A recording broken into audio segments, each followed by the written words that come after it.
Okay, welcome. We're going to go ahead and get started. Welcome to our special Committee of the Whole Board meeting for Facilities and Construction updates. We realize that this is a very busy day for the district. We heard today from Dr. Muslim that it was a successful day in the district. So we're very happy about that. Having teachers back, students back, and excited. We had a wonderful day because it was a normal day, pretty much normal, other than what's on our face. It was a normal day, and all of our students all over. We had, and I'll be honest with everybody, we had 3 incidents where people didn't wear masks, and I think they're going to resolve themselves. The 2 high school ones we'll see tomorrow, but the other one is resolved. So really good day, very good day. Excellent. I think I can speak on behalf of the board that we fully realize that, it wasn't easy getting to this day, and it wasn't easy at all. There was a lot of planning from the administrators here all summer, and joined by the teachers, the IAs, the custodial staff, cafeteria staff, nurses, secretaries, everybody in this in the Southern Lehigh School just having a role in getting our students back to 5 days a week in person. So we thank you, and I hope there's a lot of people listening at home to that could hear that. A special thank you to the admin that's still here with us today after a very long day, I'm sure. So thank you for being here. And we're going to get started. Everybody is here in attendance. And if you could rise for the Pledge of Allegiance, please.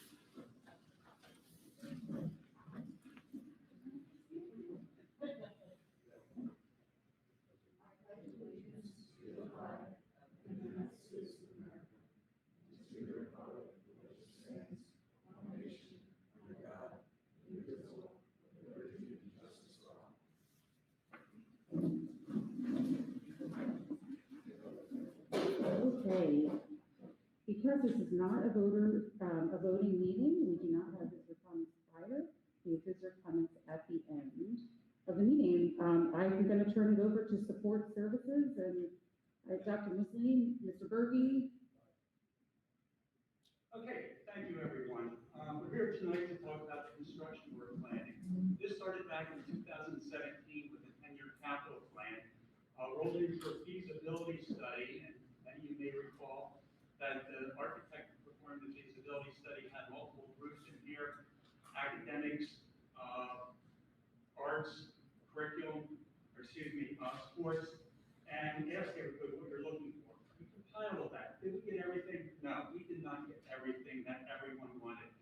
Natatorium is over the budget. A lot of things did end up in it. From that point, we put out an RFP. We hired an architect. We also hired a construction manager, actually 2 architects, Archicare, and also still in Barton, the construction manager here is Closed. We started design at that point. So with that, that's a little bit on the history. Here's what we're going to talk about tonight. Stillman Farmer, and will be Russ talking about high school design. Libertyville will be Heather. Athletic options will be Dave Ward. Budget and construction schedule will be Woods, Rob. Borrowing will be Hannah and Chris. And then Act 34, Heather will be speaking to that. At the very end, we'll open it up for board discussion and also questions. So with that, Russ, Pa.C.S. He is the architect with Stillman Farmer, has been running with the high school project and doing an outstanding job. Okay, thank you for inviting us. Again, we just want to give you an update on where we stand. We're sort of in design development for the high school and Libertyville. So we're just going to kind of run through where we are. I know the principal probably hasn't seen a few of these images, but again, we're just sort of going through the process, so we'll vet those with her as well. So we'll start with the site plan. I think you've seen this before, but again, the existing school is the gray area. The existing auditorium is right there, and then we're planning auditorium tied up against the back of the existing auditorium. Again, it keeps it very compact and has less site disturbance locating that here, and then reusing the auditorium for other uses. This part of the site will have to be revised as far as the lane that connects the bus parking to parking lot G or F. And we're proposing a new parking lot in this location at the end of the fields. And what that does is it allows the parent pickup queuing to queue up through the parking lot and then back around instead of them queuing up in this section of the road and having to make a left-hand turn into the pickup area. So, Excuse me for 1 minute, Sure. I'm sorry, there's some questions? Yes. Yeah, okay. Is there any way we could get it emailed to us so we can? I think they're printing off right now, copies of everything. This is from our last meeting we had. I brought it, so. Well, because even these are very hard to Yeah. decipher. Thank you. And my apology. I was printing them out, our printer completely locked up, so we're making copies down here for everyone. Also, if you could hold up questions, then make notes from the copies you're getting, and hold up questions, then we appreciate it. They're gonna, Ms. Kohler is gonna email that to us right now, okay? yeah, I guess the slide's a little hard to see from that distance, but the idea is that traffic coming in this way for the parent pickup would queue in the parking lot and then queue along the road here. And then obviously the same pickup area that is currently at parking lot D would still occur in that location. And then we also have a third lane here so that traffic can move back and forth without tying that up. So that was one of the improvements that we wanted to make on the site.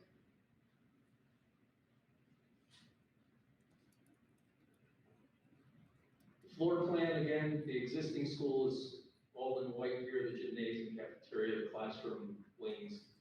And we have the blue area, which is the new addition, which is basically the auditorium and the connector piece. And then a small addition here for the secured entrance and getting to the conference center. The purple represents the major renovations where we're basically gutting everything except the bearing walls and keeping all the exterior walls, but repurposing that, again, changing the auditorium into the band suite, band room, and the stage would be the choral room with other accoutrements around it, and then changing the existing band room area into a STEM collaboration area. What that does is, by moving some of the tech ed over here, it frees up some space over here for future use. Again, we haven't decided on what that is at this point, but it does free up some space here. To zoom in a little bit on the addition, again, the secure entrance. So the entrance is in the same location, so anybody coming to school can still find the main entrance would be in the same location.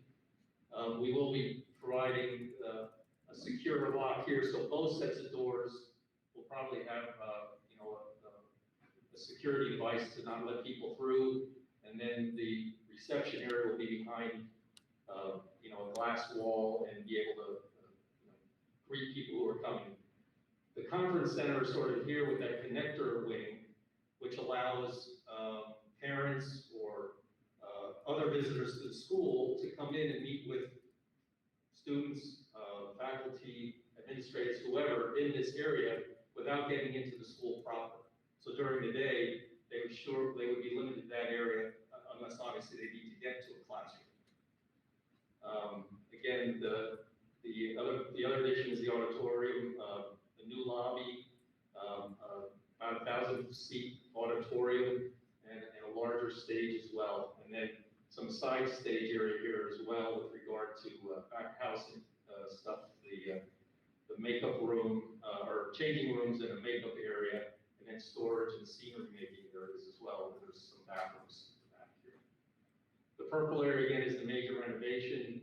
We're revising the health suite. We're doing some minor changes in the lobby area here. The new conference center, which is the boardroom, and then some additional smaller conference rooms here. The keyboard room, again, the choir room on the stage, the music room, in the existing auditorium. There we're leveling the floor, so that's a usable space as far as more flexibility, so the band director can move the chairs around any way that they want in that area. And then again, 2 STEM classrooms and then STEM labs kind of surrounding that. There's a small basement addition in this area. It's twofold. One is to provide space for mechanical space, and the other is so we don't have to underpin along the existing foundation in that location. So structurally, it works out better to do that. So this is basically mechanical space, and then the existing space that's under the stage would be turned over to the band and choral storage. So band uniforms, music, those sort of things would be stored in that purple area there. And there's a new set of wire stairs that goes down to that area. Again, that would be secured and only be used when the instructors are supervising the students down in that area. It would be unexcavated underneath the existing auditorium. We have some exterior renderings to show. This is just a graphic of where we're going to start. We're going to start sort of an aerial view from A and then get closer into this entrance plaza, main entrance, and the auditorium entrance. And then the last image is sort of from the bus drop-off area on this side, just to get an idea of what it looks like on the back side.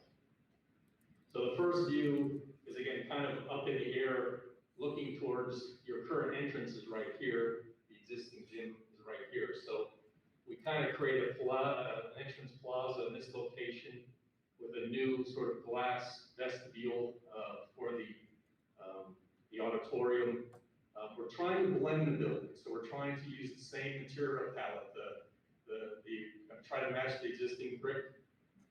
We're using metal panels up higher because it's more economical, but using a panel that is similar in color to the brick, and then providing some accent pieces here with some, these are kind of a striated concrete panel, and then a metal panel at the stage house in the back. Then a little bit closer view, more of a person height view looking towards the auditorium entrance. Again, this is mostly glass again, to be able to see people inside in the evening. When most of the events here in the evening, it kind of will act as a beacon when it's lit, so people have a good idea where they're going. And I think what this does is enhances that whole plaza area with regard to right now your existing entrance is kind of, I'll say, hidden a little bit. It's known as the flagpole entrance because it's the only kind of demarcation. So now with this little bit larger plaza area and the glass to the auditorium, there'll be more of a designation, more of a marker for people to understand where the actual entrance to the school is. It's a little bit better view of looking in that plaza area, the existing entrance. We're proposing to put some sort of sign at that location here for whatever it is, admissions or main entrance or high school entrance or whatever, and then an auditorium sign here to designate that sign. And again, that looks sort of into this courtyard. That's that small addition in the corridor in the background at the conference center. This is a view looking, if you came out your current front door, sort of looking back to that plaza, which is all grass now. So kind of stretching that plaza into that location. Again, a place to meet before you go into an event or as students are waiting for parents to pick up or whatever, creating a simple plaza. Maybe it's it's probably going to be concrete, but maybe a couple different colors with the design just to make it, give it some interest. There you can see, kind of looking into the lobby as well, in the far wall that separates the lobby from the auditorium. So from the bus parking side, again, this is where the existing keyboard room is, the music suite is. That's the existing part, and the rest of this is all new. The stage house is going to be close to 50 feet high, so we can fly scenery. So trying to get that down to a good scale is one of the challenges here. So we're using, again, brick. We're keeping brick low where it's a maintenance issue, so people aren't banging into any kind of material that isn't substantial. Up higher, we're using lighter materials, a metal panel. This one's a vertical metal panel. This one's sort of horizontal. And again, this one we're sort of matching the brick color on this one, we're sort of contrasting. The grade kind of drops around, so there's a sidewalk ramp that comes up to the back doors, and then a set of stairs that come up to the back doors. A quick interior view of what that secure entrance looks like. Again, these would be the doors from the vestibule going into the main corridor that runs in front of the gym and the cafeteria. This would be the door that leads to the conference center, and the doors into the vestibule are, on this side here. So again, we have some glass panels to be able to close this off with glass in case they're working on something and, don't want to be as disturbed if people are out there talking. But again, trying to make it, right now you sort of have it welcoming. People, they're right behind the desk and people come in and read it, which is nice. We're trying to keep that sort of same open feeling here, but again, with some sense of security with regard to some sliding glass here. And then that window is also into that area that at least gives them a view out to that plaza area. They can kind of see some people coming and going. Next view is a look at the lobby space. Again, some of the concrete panel kind of comes through, so when you see it from the outside and look through the glass, you see it above, you see it sort of come through the structure down to the floor. The rest is a wood panel, which gives some warmth to the space. Some wood panels up on the ceiling as well, and then the entrances into the auditorium with more of a tile type of a hard surface for the lobby space, lobby floor space. A place to hang some artwork as well. That was part of our design as well to get that in that space. Then the last image is one of the auditorium itself, looking from the back towards the stage.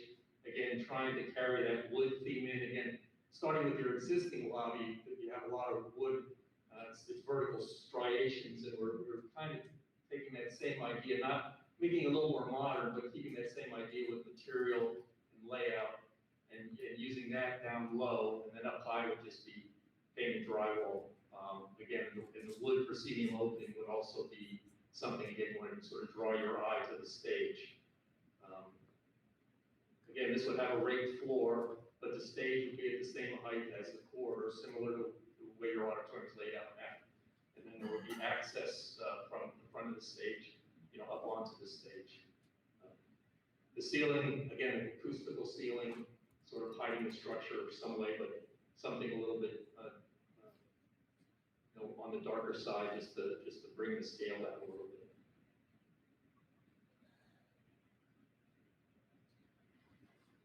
Okay, thanks, Russ.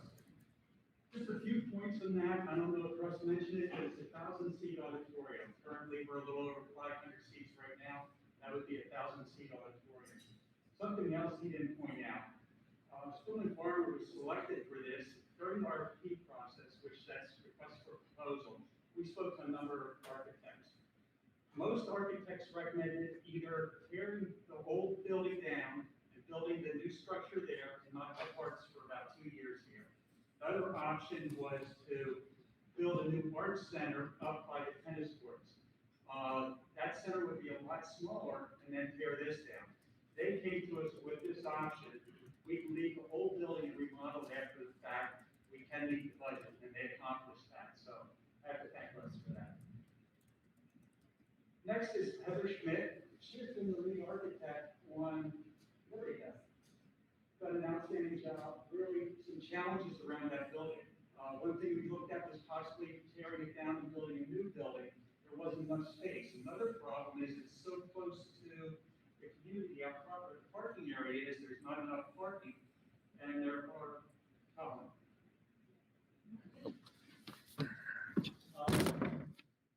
Parking, it was difficult. It's also on the slope, and we have to build things ADA compliant.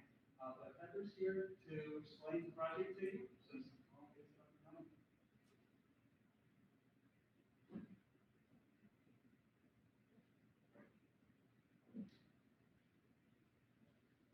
Liberty Bell, as Todd mentioned, went through a study as well, and some of the issues that were first brought up was, Todd mentioned, was your existing parking lot.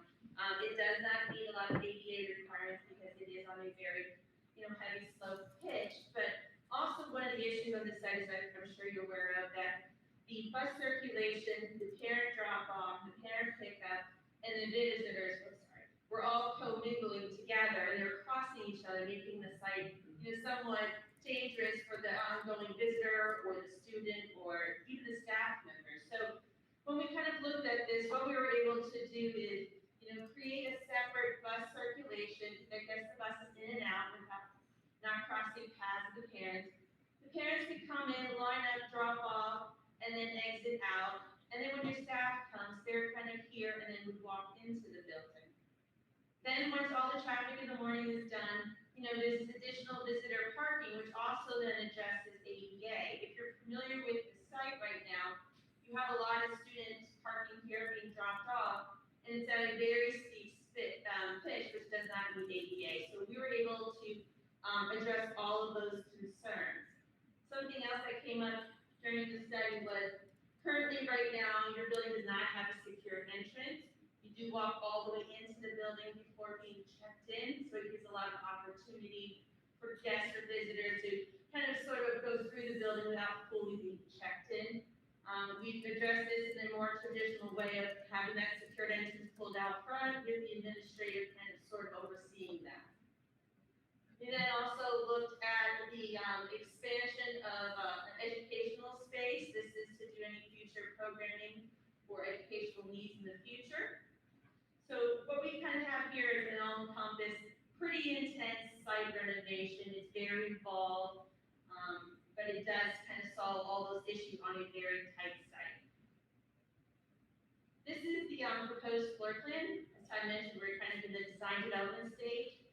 The white area is the existing school. This area will receive a minor renovation. It will get new mechanicals, it will get new finishes, as well as some casework needs that have outlived their lifespan. The red areas are what we refer to as the major renovations. So in the classrooms, these little squares, that's addressing the existing toilet rooms that don't need ADA, as well as they do not have a sink within that toilet room. The student has to go outside of the toilet room to wash their hands within the classroom. So we've addressed those. There also was a low count of toilets. Teachers expressed that, getting these young kids through the bathroom restroom periods kind of sort of was taking some of the time. So we looked into expanding off the back with an addition, which is yellow. The internal area, which is the major renovated area, this was the existing, if you're familiar, health, and this is the guidance and the administration. We've taken that space and moved it out. What it does is it provides the appropriate guidance space that kind of supports the children outside the traditional classroom, as well as giving the opportunity for a flexible space which can then be used, for future programming education needs of STEM, as you maybe consider bringing that into your educational program as it kind of comes through down from your high school. The yellow is the additions. Currently, right now, if you're familiar with the school, there is a building structure here. It's a little elevated. It supports the media center, which is the library. That area would be demoed, and we would build a new administrative suite at the parking lot level versus the 3-foot rise that it has. What that does is it makes it a lot more convenient and secure entrance at that level where all the activities happening at the school. It also gives the administration an overview of the site. We then put in the traditional secure entrance where you come in, if they're buzzed in, you're locked, and then you must go into the administration and be checked in or chosen not to be checked in. So that is kind of your holding area. We've expanded the lobby for a little more circulation as the number of students are coming into space. It controls a more slower queuing for all the students coming in because they are younger. They move a little slower, they're not really sure where to go. So it's a spot where they get to kind of gather themselves before they move on. This area right here is a cafeteria expansion. That is to address the addition over here, the educational addition. What that does is allow the cafeteria services to still remain free versus having to do an additional cafeteria serving, extending the period of time in which children will be eating, whether it be early or late. So that kind of keeps them what they're used to at the 3 period then out the back here, we have 6 educational space addition.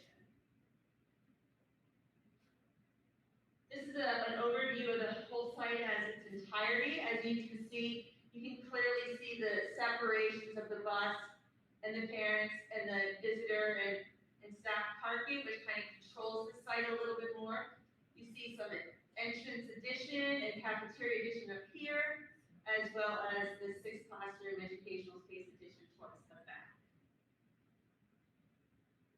This is kind of looking at the addition from the back, and what we tried to do is we tried to keep the height similar to what your existing 60s building was, because it is appropriately scaled for young kids. It kind of blends in with the landscape, kind of blends in with the existing building. So it's kind of a subtle kind of statement, but still, you know, it's very functional, and it also makes it easy access to the playground areas, which all the playground areas now are to the back of the side of the school and no longer at the front of the school. So there's more control of the students during recess out towards the side and the back. Here is a quick view of the entrance. Again, this is in design development, so we're kind of working through some design concepts, but something the administration had expressed in a very early on stage for the elementary school, very different than the high school, was that we wanted the space to be a little more inviting to the kids, a little more friendly, a little more upbeat, you know, something that kids kind of wanted to be engaged into versus being, you know, austere or kind of like more traditional in a sense. So, you know, we started to study this with the administration to figure out how can we accomplish it that students who are first coming off from kindergarten are excited, it looks like a real fun space to go, that they want to go to school and be part of it. This is kind of taking a look at that as well. You know, again, we're still going through a study process of what this is, but this would be your entrance. But again, trying to play with the idea of what does that young student feel like when they're entering the school and what their impression is when they get off the bus or their parent drop off. So we're kind of really trying to pay a lot of attention to the student's experience. This is the administration. This would be the new administration area. And this would be the secured entrance looking out into the busing, as well as the new lobby space. Again, trying to be a little more playful with the light, you know, kind of again focusing on the student as the priority. Here's just another view. So this would be the new administration, this would be the health suite, and this used to be the old administrative office. So now that would become the flexible educational space, you know, whether it's group learning, whether it's STEM or science program, but it kind of gives that flexibility for the administration to figure out what exactly that program is. Here's just another view. This is right now the lobby to your cafeteria and gymnasium, focusing into what used to be the old administration. Here is something that we kind of explored too in college conversations with the administration was, you know, right now the corridors have a lot of pattern in them, there's a lot of movement in them and color, but this time, we talked about, you know, maybe color is only used for cueing the students that space.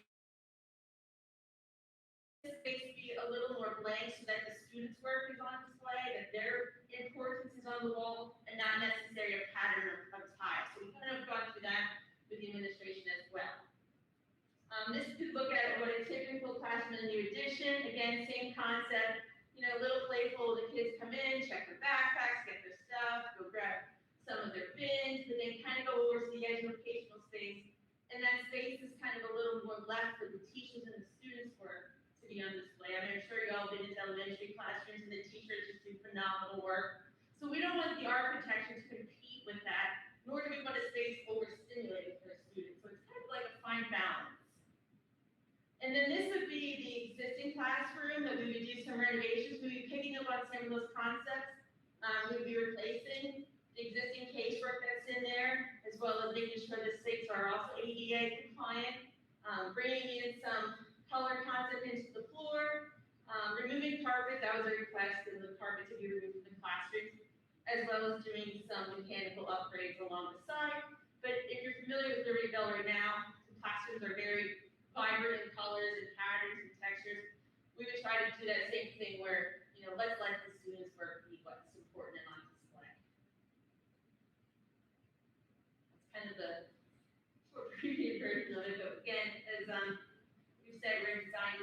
we do have some moments to kind of go back and revisit some. Something I want to point out, we are well into the design phase. All the walls have been defined at this point, the grounds have been defined, parking areas have been defined, size of classrooms have been defined, but we haven't had meetings yet on colors, on scheme, things like that. That still has to come. This year, we just saw from the past two presenters, we saw for the first time as well over the past week. So it's very new. We started to talk about it more and move on a little bit with that. Okay, next, the third aspect of this project is athletics. Be it the stadiums, concerns with the stadium, turf fields, bleachers, track. Dave Horn has been the architect or preparer on the project. He is, I would say, probably world renowned. He has built international soccer fields, has done many projects in multiple states. So with that, Dave, it is up to you. Thank you. I did bring about 15 hard copies of my presentation, so if anyone would benefit from that, I'm not sure who has it or not. So that's what we're doing. And start here.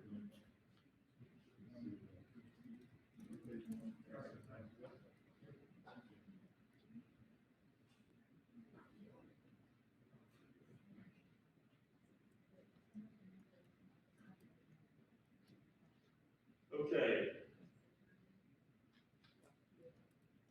With the conclusion of our athletic facility master plan study earlier this year in January, a number of things relative to the Southern Lehigh School District began to surface, and these are premises that should guide some of your decisions and some of our design choices in the months and years ahead.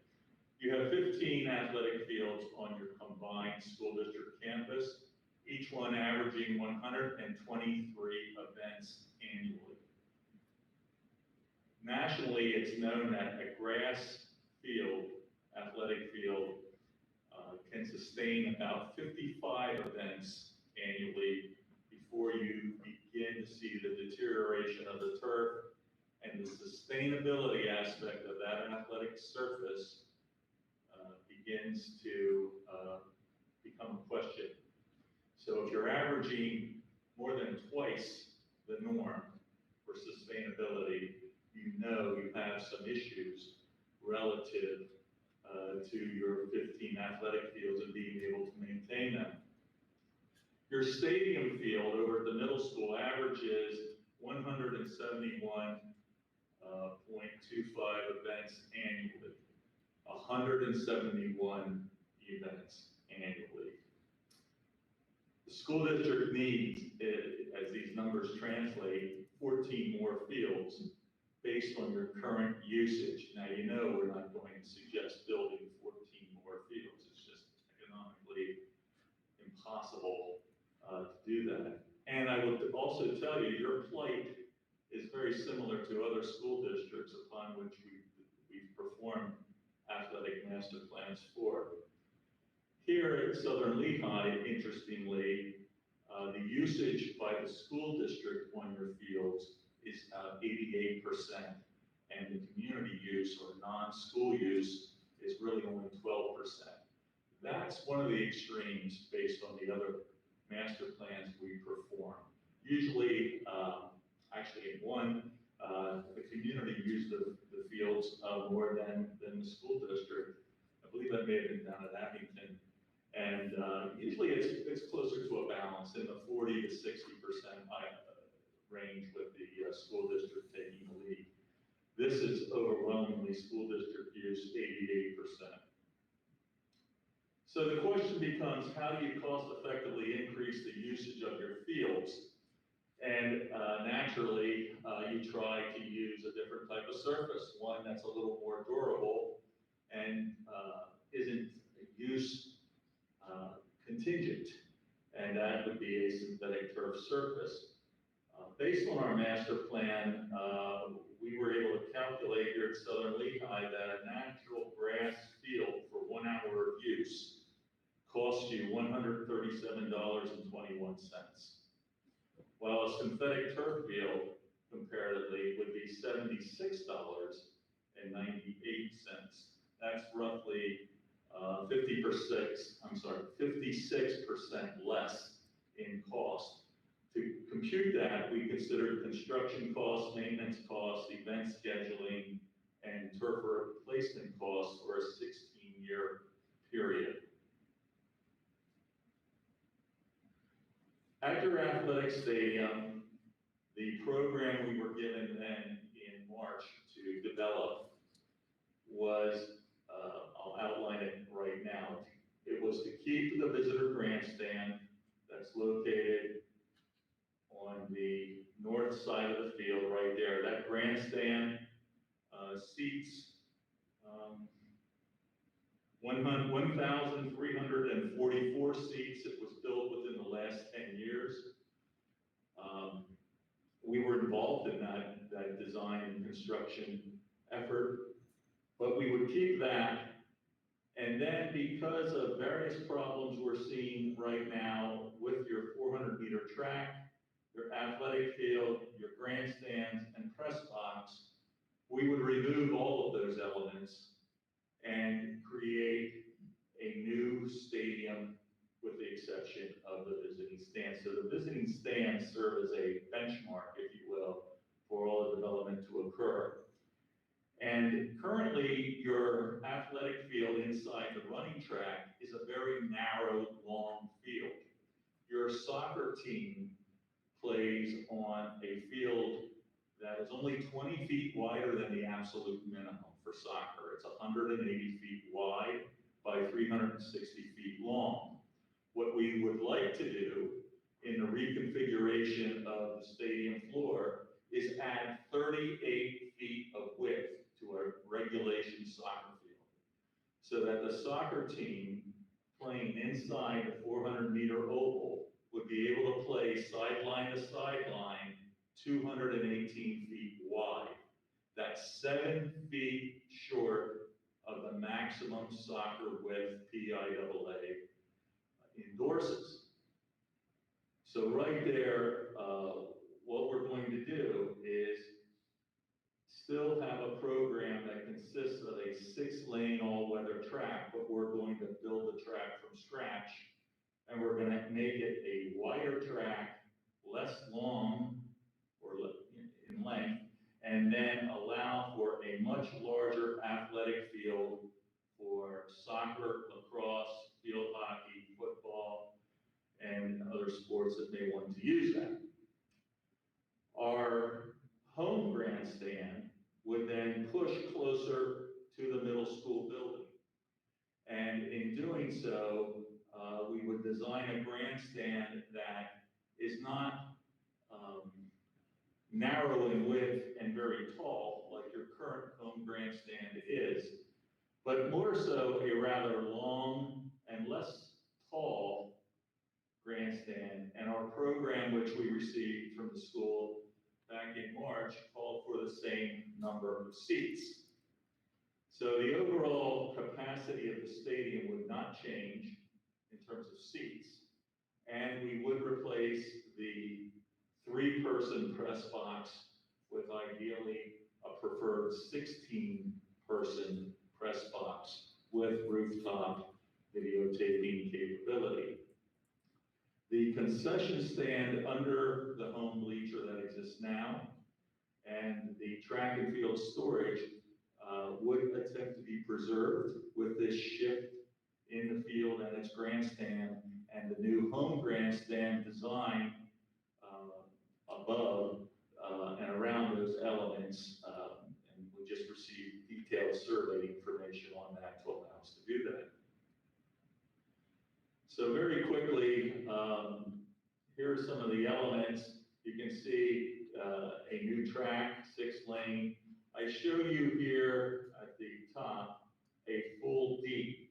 We were not planning to provide you with a full D, but rather track and field, the program we were working with in March, had us utilize basically the same types of a rectangular high jump area, one pole vault area, and opposing horizontal jump runways there. In talking to the track and field folks last week when we had detailed programming discussion, they would prefer a full D option at both ends, and that is shown, that is shown there is what's known as a full D. It's kind of shaped like a D, and it would have all synthetic track material. A little more expensive, as you'll see in a minute.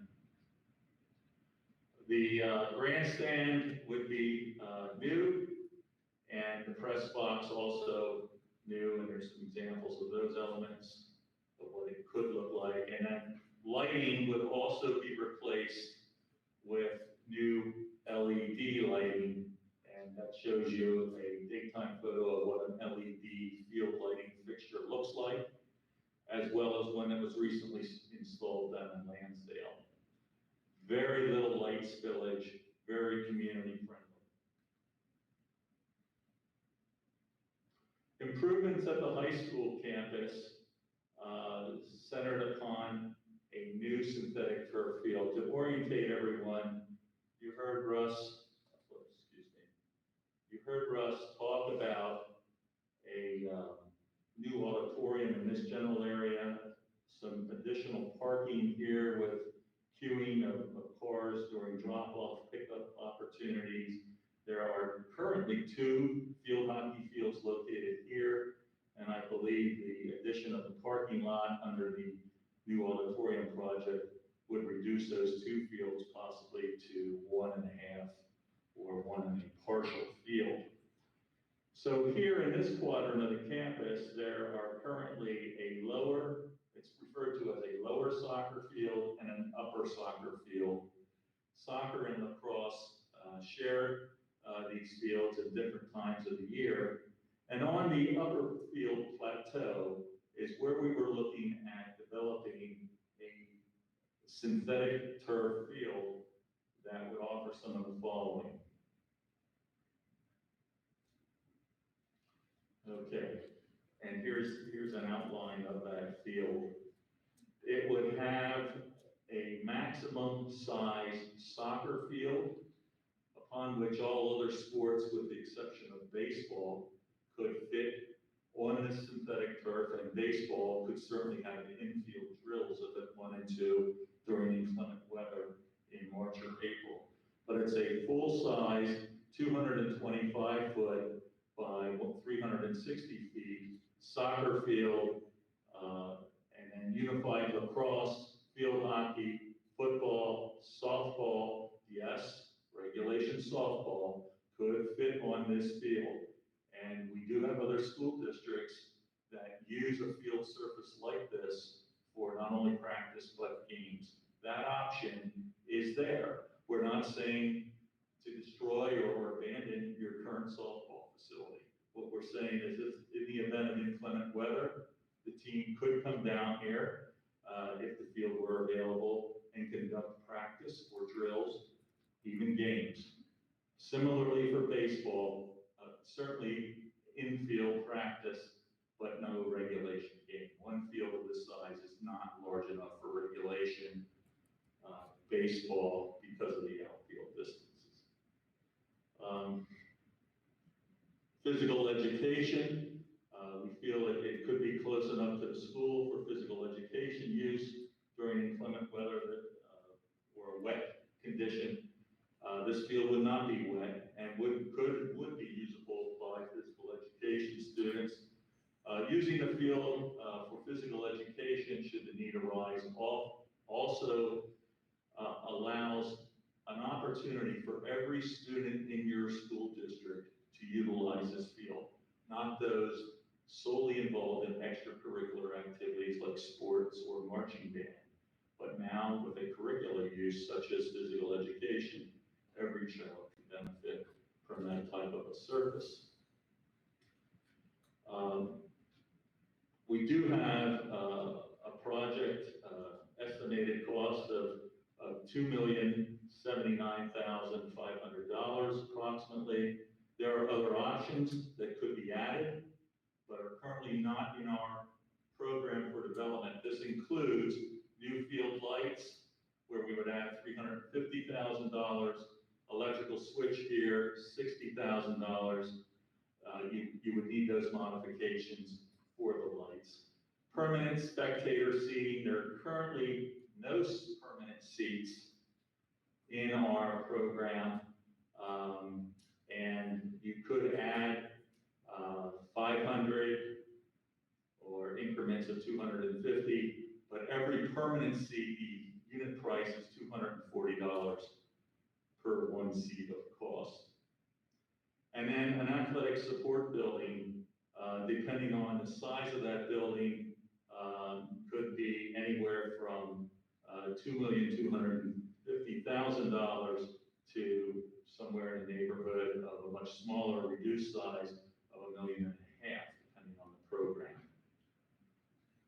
Keep in mind, one turf field with lights would reduce the average number of annual events on your grass fields from 123 events per year to 86. 2 synthetic turf fields in your school district would just about make all 15 fields sustainable, with the intangible being rainfall or water, which would not be addressed. So that's something to consider.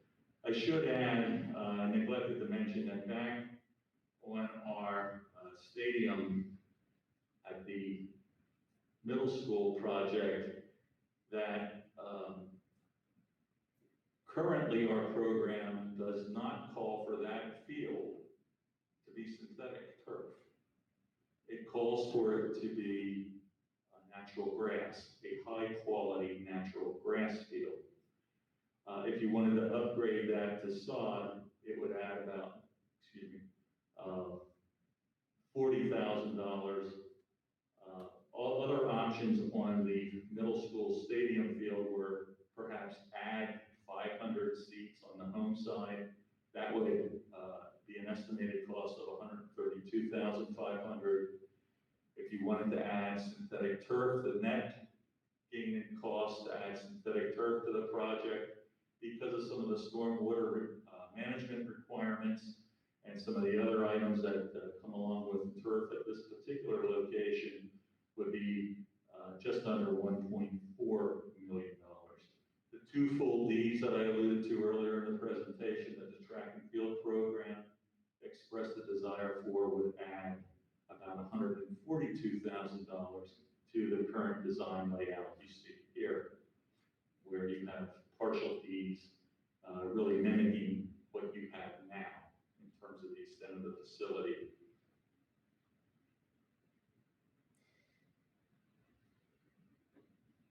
Now, we just finished an actual project of this magnitude that, in terms of the size of the field, out in central Pennsylvania, and that is the actual size of the field that we're talking about here at the high school. We're not talking about those lights. We're not talking about those grandstands, which is 500 people, nor are we talking about the athletic support building. All of those components are options you could add if you were so inclined. I will tell you this, last week we had detailed programming discussions, and when we talked to field hockey, soccer, and lacrosse, they were unanimous. They said if we had to choose between having lights on this field and having toilet facilities, they would take the toilet facilities every time. Right now, we're not planning to provide any of those in our current program. Our project schedule, currently we're doing infiltration testing out on both sites. That should conclude next week. The township has heard rumors of this project. They're dying to meet with us informally. They have been behind the scenes very supportive of this project and have expressed the desire to work with us in issues such as parking and stormwater management and and number of restrooms and things like that, should those elements become actual playing cards in the project as it moves forward. Our goal is before the end of the calendar year to submit land development plans and permit drawings to the various agencies in the local township. Take about 8 to 9 months to get all the approvals in place and be out to bid in August of a year from now. Actually at the beginning of August, not the end of August, so in 11 months from now. Receive project approvals sometime while we're still out to bid, and then receive bids in October, award contract for construction in November, begin construction, work through the winter as the weather may allow us, and then have substantial completion in July with final completion just before the fall sports activity of 2023. Finally, a summary of potential project construction costs relative to your athletic facilities is listed here.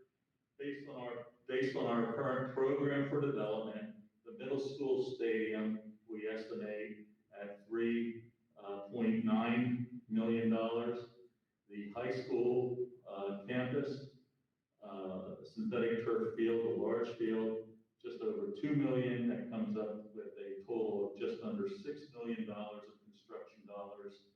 And then you can see itemized under each column the potential optional items and their costs that we thought might be a consideration. Thank you. Thanks, Dave. As Dave indicated, the township has been really good through this process, working with us.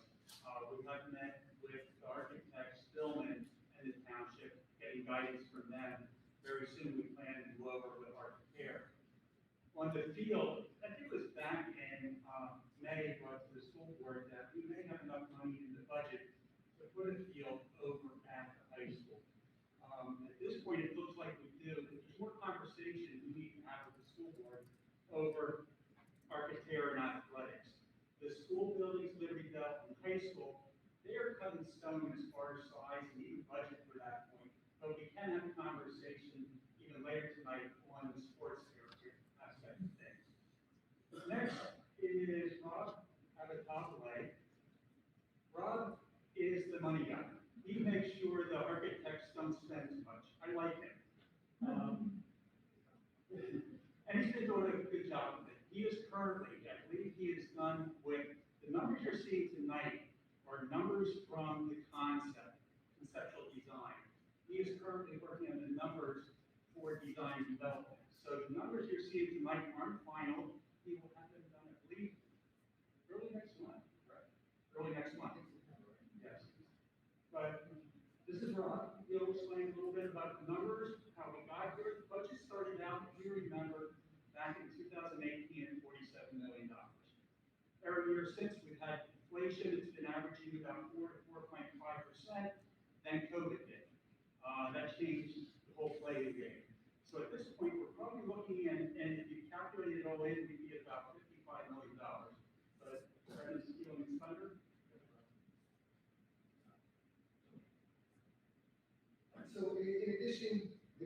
So in addition to the money, and tonight we'll talk about money and a little bit about schedule, but ultimately we'll be handling construction and management, the oversight of these projects that you see. So does everybody have a copy of this? Okay. Well, if you have any, I'll try and go through it as best I can. I have about 1 million spreadsheets. I tried to summarize them all into this one.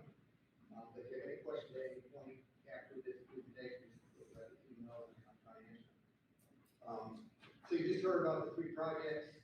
Here I'll try and tell you financially what that means. So here's the budget history. So I'll tell you where we were and where we are now. So my colors are, I try and color code things to make said back in 2017, 2018, these numbers were, these budgets were developed. So everything above this thick black line is, when the district hired what's, and then when we hired, still No, I don't want to interrupt you, but I just want to let the board know that I don't know if it's uploaded to the website yet, but we all have in our inbox right now this budget history in a readable form if you have your laptop. If you pull it up, I just saw Jeff walk over, so Jeff, it's on your computer, or I can share if you didn't bring yours or something, but it's there in your email. Okay. So as I was saying, in the RFP stage above the line, so we had at the time 4 projects, the high school, Liberty Bell, the middle school, and athletics. Okay, at the time of RFP, all those projects were in this turquoise box. A total district cost was about 48, almost 49 million. Okay. So now, what comes on board as a construction manager based on the 49 million? Spillman Farmers hired based on projects, not of the 49 million, but Spillman Farmers only focused here on, as you heard, the high school and the rebound. So I tried to color code their value of their projects, which is about 31 million at the time of their hire. Okay. So we have construction costs and total district costs. So just keep in mind, those are 2 different numbers. So I'll try and be clear, construction costs are purely construction costs. The total costs include soft costs, contingencies, and soft costs include permit fees, financing costs, moving expenses, legal fees, all that stuff. So the buildings, I'll talk about construction costs, and overall, you'll see in the turquoise is the district's total costs for these projects. So, okay, so now Woods and Spillman Farmer are on board. We start the process, and this started back in May of 2020. We started with a conceptual design, kind of high-level design. We put together a budget for the high school, and we put together one for Liberty Bell, and at the time, the average number of those two was about 29 million for the high school and Liberty Bell. Now, that was May of 2020, that was pre-COVID, so things were a lot different back then. So we took those numbers from May of 2020.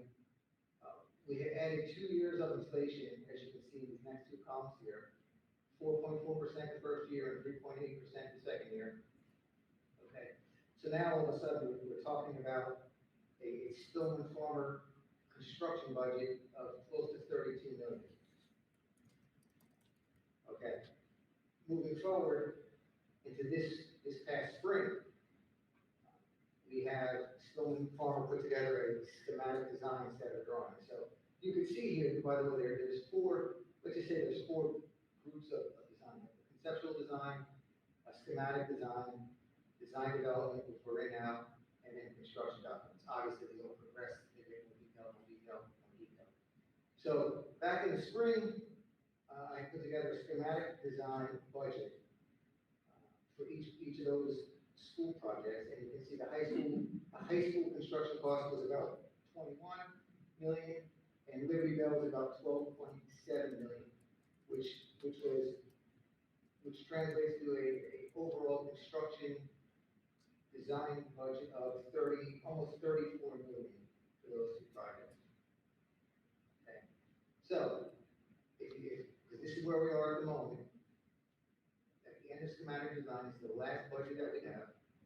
If we add in 10% construction contingency and 25% soft costs, those 2 numbers together give us, for just those 2 buildings, Liberty Bell and High School, an all-in budget of 46.5 million. Okay. Now here we are in September of 2021, and you see yellow, it's in progress, that budget, I'm working on that budget as we speak. So like we just said, in September's board meeting, I should have real numbers to present based film. Okay, and then obviously later at the end of the year, we'll have construction documents to talk about. So as we know, the middle school has become a lesser of a priority at this time. So that came off of my budget sheet. And then I factored in here in green, the athletics portion. So these numbers here, that says 5.9 million. These numbers, that's right off of the information that Dave just showed. And that 5.9 million was sort of the base, the lower level of the athletics improvements. If you see Dave's presentation, you know, if you add up all the options, it's 10 point some million dollars to all the options. But what was recommended was the 5.9, and that's what I'm carrying in this budget. Again, if you add in the soft costs to that gives us an all-in number of 7.6 million for the state, for the athletics portion. And these two numbers in turquoise and red, the 46.5 million and the 7.6 million, those two together give the district an all-in cost of 54.1 million. So that's the total project cost as of right now, based on the drawings that we have seen. Just my bullet points here. Keep in mind, when you're looking at these numbers, construction costs versus total project costs. COVID escalation is being taken into consideration in these later rounds of estimating. I'm using my experience, recent experience, historical databases, talking to contractors, getting a real feel, temperature of the bidding climate. So these COVID and escalation are being taken into account in these numbers. And I did explain what the soft costs are. So that's the budget history, and this is where we are as of right now. And like I said, in mid-September, next time we talk, I should have updated design development numbers. All right, now I'll just flip to talk about the schedule. So this is again a high-level schedule, just, you know, where are we going with these projects? The plan here is we want to go out to bid in January, fresh in the new year, go out to bid in January. So in order to do that, we want to advertise, public advertisement in December. Then the bid documents will go out on the street in January, early January. We want to take bids at the end of February.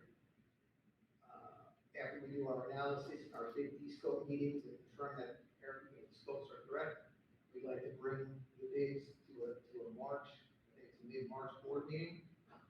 And then from there, issue our notices to proceed. And then start whatever procurement, long lead items we can in the April timeframe. If there's something we can start at either of these schools, which I think we'll be able to start, you know some fencing, erosion control in the April-May timeframe, we will do that. Otherwise, really both of these projects, Libertyville and the high school, they're going to start in the summer of '22. They'll go through the school year and finish up in the summer of '23. By the time everything's all said and done, I'm showing here going to the end of 2023. But basically, both of those projects are 2 summers and a school year. And then as Dave said, the stadiums lags the building projects a little bit, starting, the stadium projects would start in the November timeframe and go through August of 2023. So that is the high-level summary of the budget and the schedule.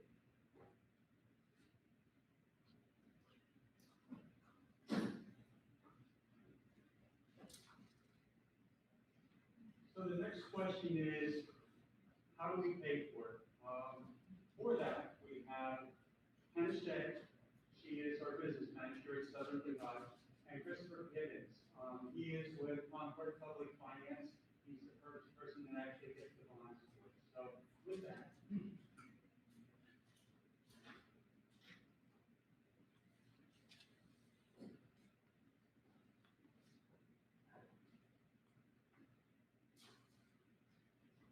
All right, good evening. so now that we've discussed the budget, let's talk about the borrowing. A few items before we begin. Currently, bond rates are slightly over 2%, which is the lowest that we've seen them in quite some time. All bond issues that we will be discussing tonight are structured so that initial payments are interest only. The main goal here was to lessen the burden of the annual step payments. The Act 1 index is estimated to be at or above 3.5% for the 22-23 school year. Please remember that numbers that we are going through today are a snapshot in time and that interest rates can vary as we get closer to the borrow.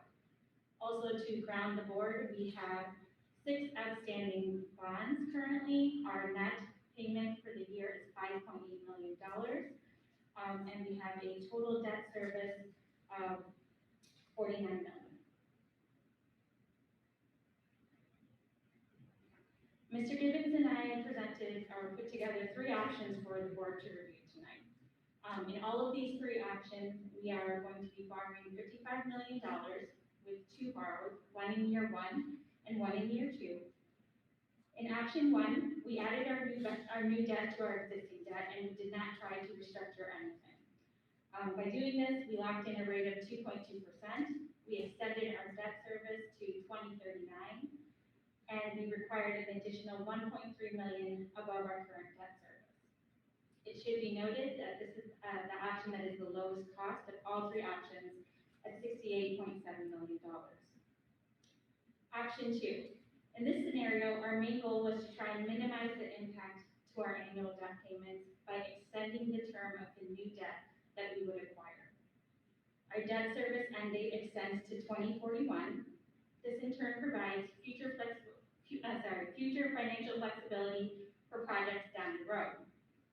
The cost, however, to do this, it would be an additional $2 million in total debt service and an additional $1.4 million above our current debt service. So in our last option, we decided what does it look like if we restructure our current debt so that no additional monies would be needed through a tax increase. This is not to say that it would not cost the district money, but it would allow us to keep our debt payments flat to what we currently pay. This option has the longest term, however, with an end date of 2044, requires a 0% tax increase. However, this option ends up costing the district $10 million over option 1, or $8 million over option 2. Mr. Gibbons will now go through the numbers with you so that you can see what they look like on an annual basis.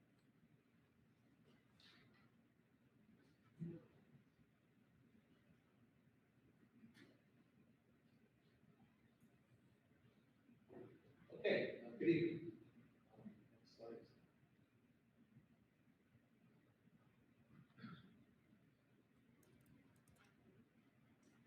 The next 3 slides we have here essentially are a different encapsulation of what Anna just went over with you. Just thought it important to show these numbers in several different ways so people can get a good understanding and grasp of what we have. So the existing debt service goes out through 2030 at a constant payment roughly of about $5.85 million. 2031, you can see actually the debt has a significantly lower payment, and then of course 2032 you're all paid out. Option 1 is what Ed was talking about in the sense of keeping the payments the same throughout the term of the loans. It's also important to note option 1 has been used both at Hopewell Elementary and also at Liberati Intermediate School. This option number 1 was the one that was used. So to give you a frame of reference what the district has used in the past, there it is. It's just doing the same thing again. However, discussing those options with them, the idea was, well, maybe there's another option that gives future boards the financial flexibility to do similar kind of projects, figuring that these probably are not the last 2 projects you're going to do. So this gives you the option of actually keeping the payments essentially the same between options 1 and 2. But by the time we get out to 2031, the actual payments decrease about $5.8 million. With the idea again that here we are in 2021, with payments that stay at about 5.9 and then decrease. Well, the idea here of option 2 is here we have payments of 7.1, and then 2031 they decrease. Again, giving financial flexibility to incur additional profits. As I mentioned the cost though, by, obviously extending the repayment of your debt, you're gonna pay more interest. So as a result, the difference between options 1 and 2 are roughly $2 million. That leaves us with option 3. Option 3 is essentially the idea of, well, let's keep our payments about the same as what they are right now for the entire term of the loan. Essentially, what we end up doing is restructuring 2 different bond issues to allow us to get this level payment, then plus the additional $55 million of project costs that we have currently. As you can see though, just as you would imagine, the longer it takes to repay the debt, the longer the more it costs. So it's approximately $8 million more than option 2. And obviously, between option 1 and option 3, again, option 1 is what we've used in the past. It's approximately $10 million. Same thing, different way. Existing debt service is the blue line. The blue line would actually, it's right in line with the gold line. The blue line is the existing debt service, which falls off completely again in 2032. Option 1, the option that we've used in the past, the green line, the green dotted line, continues at this payment of approximately $7.1 million through effectively 2038 or so. And then that takes it all. Option 2, this new option that we came up with, where essentially your debt service payments fall in 10 or so years to give you this room between the red line and the green line to do future projects. But ultimately then that repayment is completely paid off in 2052. Similarly then, the gold line or yellow line continues the same payment essentially through 2045.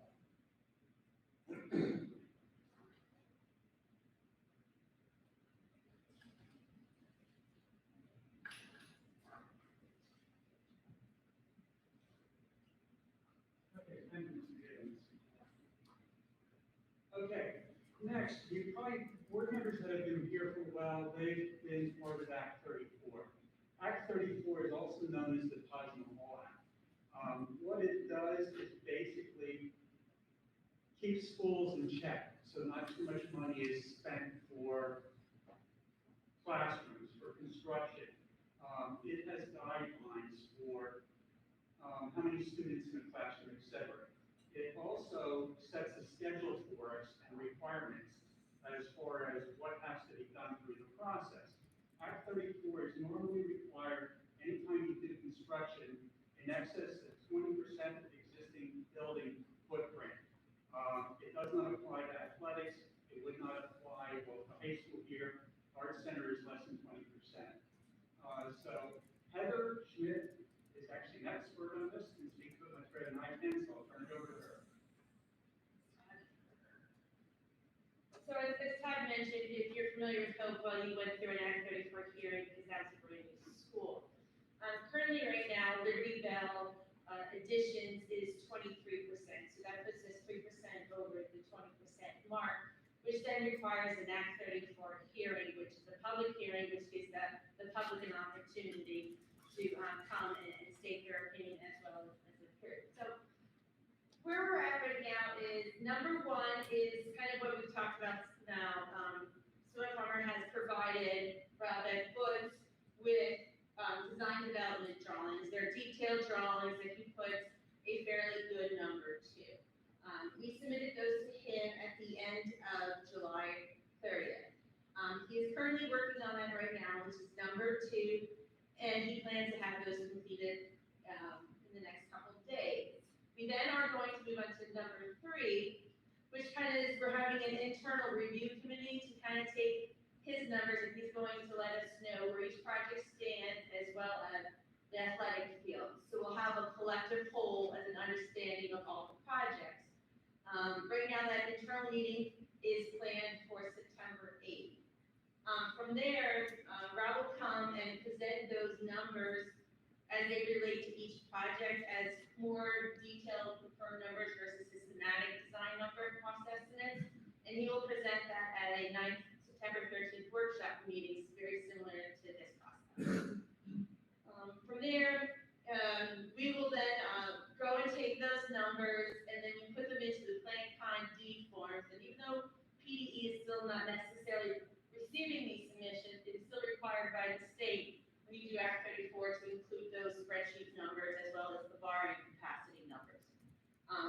present those collectively, Silver Farmer and, Avinash Foods at the 9/27 board meeting.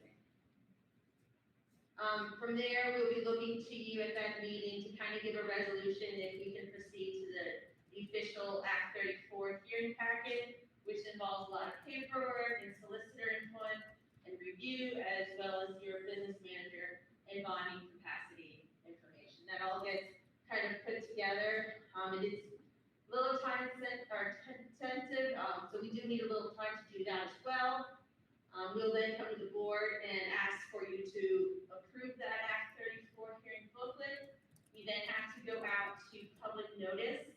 It is a 3-week requirement to do that notification to let them know that an Act 34 hearing will be held for Liberty Bell School project only.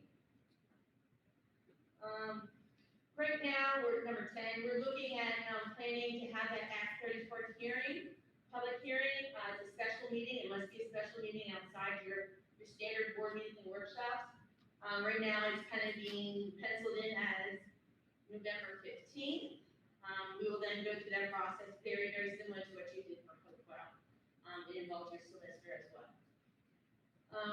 From there is a 30-day period in which the community can come out, voice their opinions, comments and that, and then the board can kind of sort of, listen to those as well. And then after that 30-day period, which is number 12, Civil and Primary Goods will come back to the board and get board approval to go out to bid for those projects. So that kind of shows you a snapshot of what the requirement process is for Liberty Bell as an Act 34 period, while trying to maintain the current construction schedule going out to bid.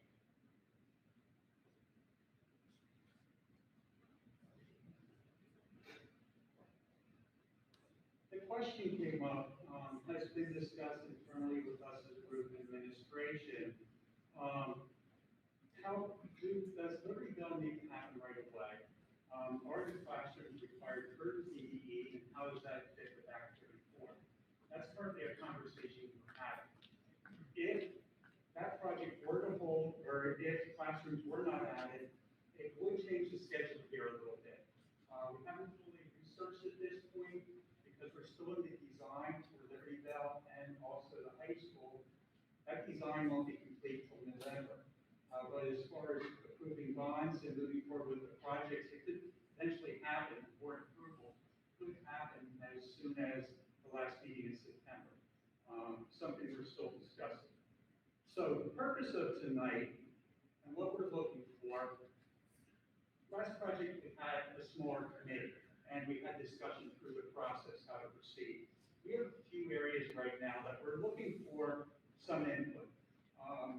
In the sports area, in athletics, it's very clear, everyone would love to see turf at the high school. Lights at the high school would be required if we had turf guaranteed and additional seats at the stadium. There is some interest in turf at the stadium. It comes down to how do we pay for it, how does the budget handle it. So we need to have some discussion on that. At Liberty Bell, we want to talk about the addition, what may be required there to hold up the project potentially. I'm throwing it out there. And then borrowing. What would the board like to see? Should Mr. Gibbons get us any additional information for borrowing? So if we could, at this point, if there's any questions at all on either athletics, or excuse me, on either Liberty Bell design or high school design, why don't we start with that, then we can move into athletics. Any questions?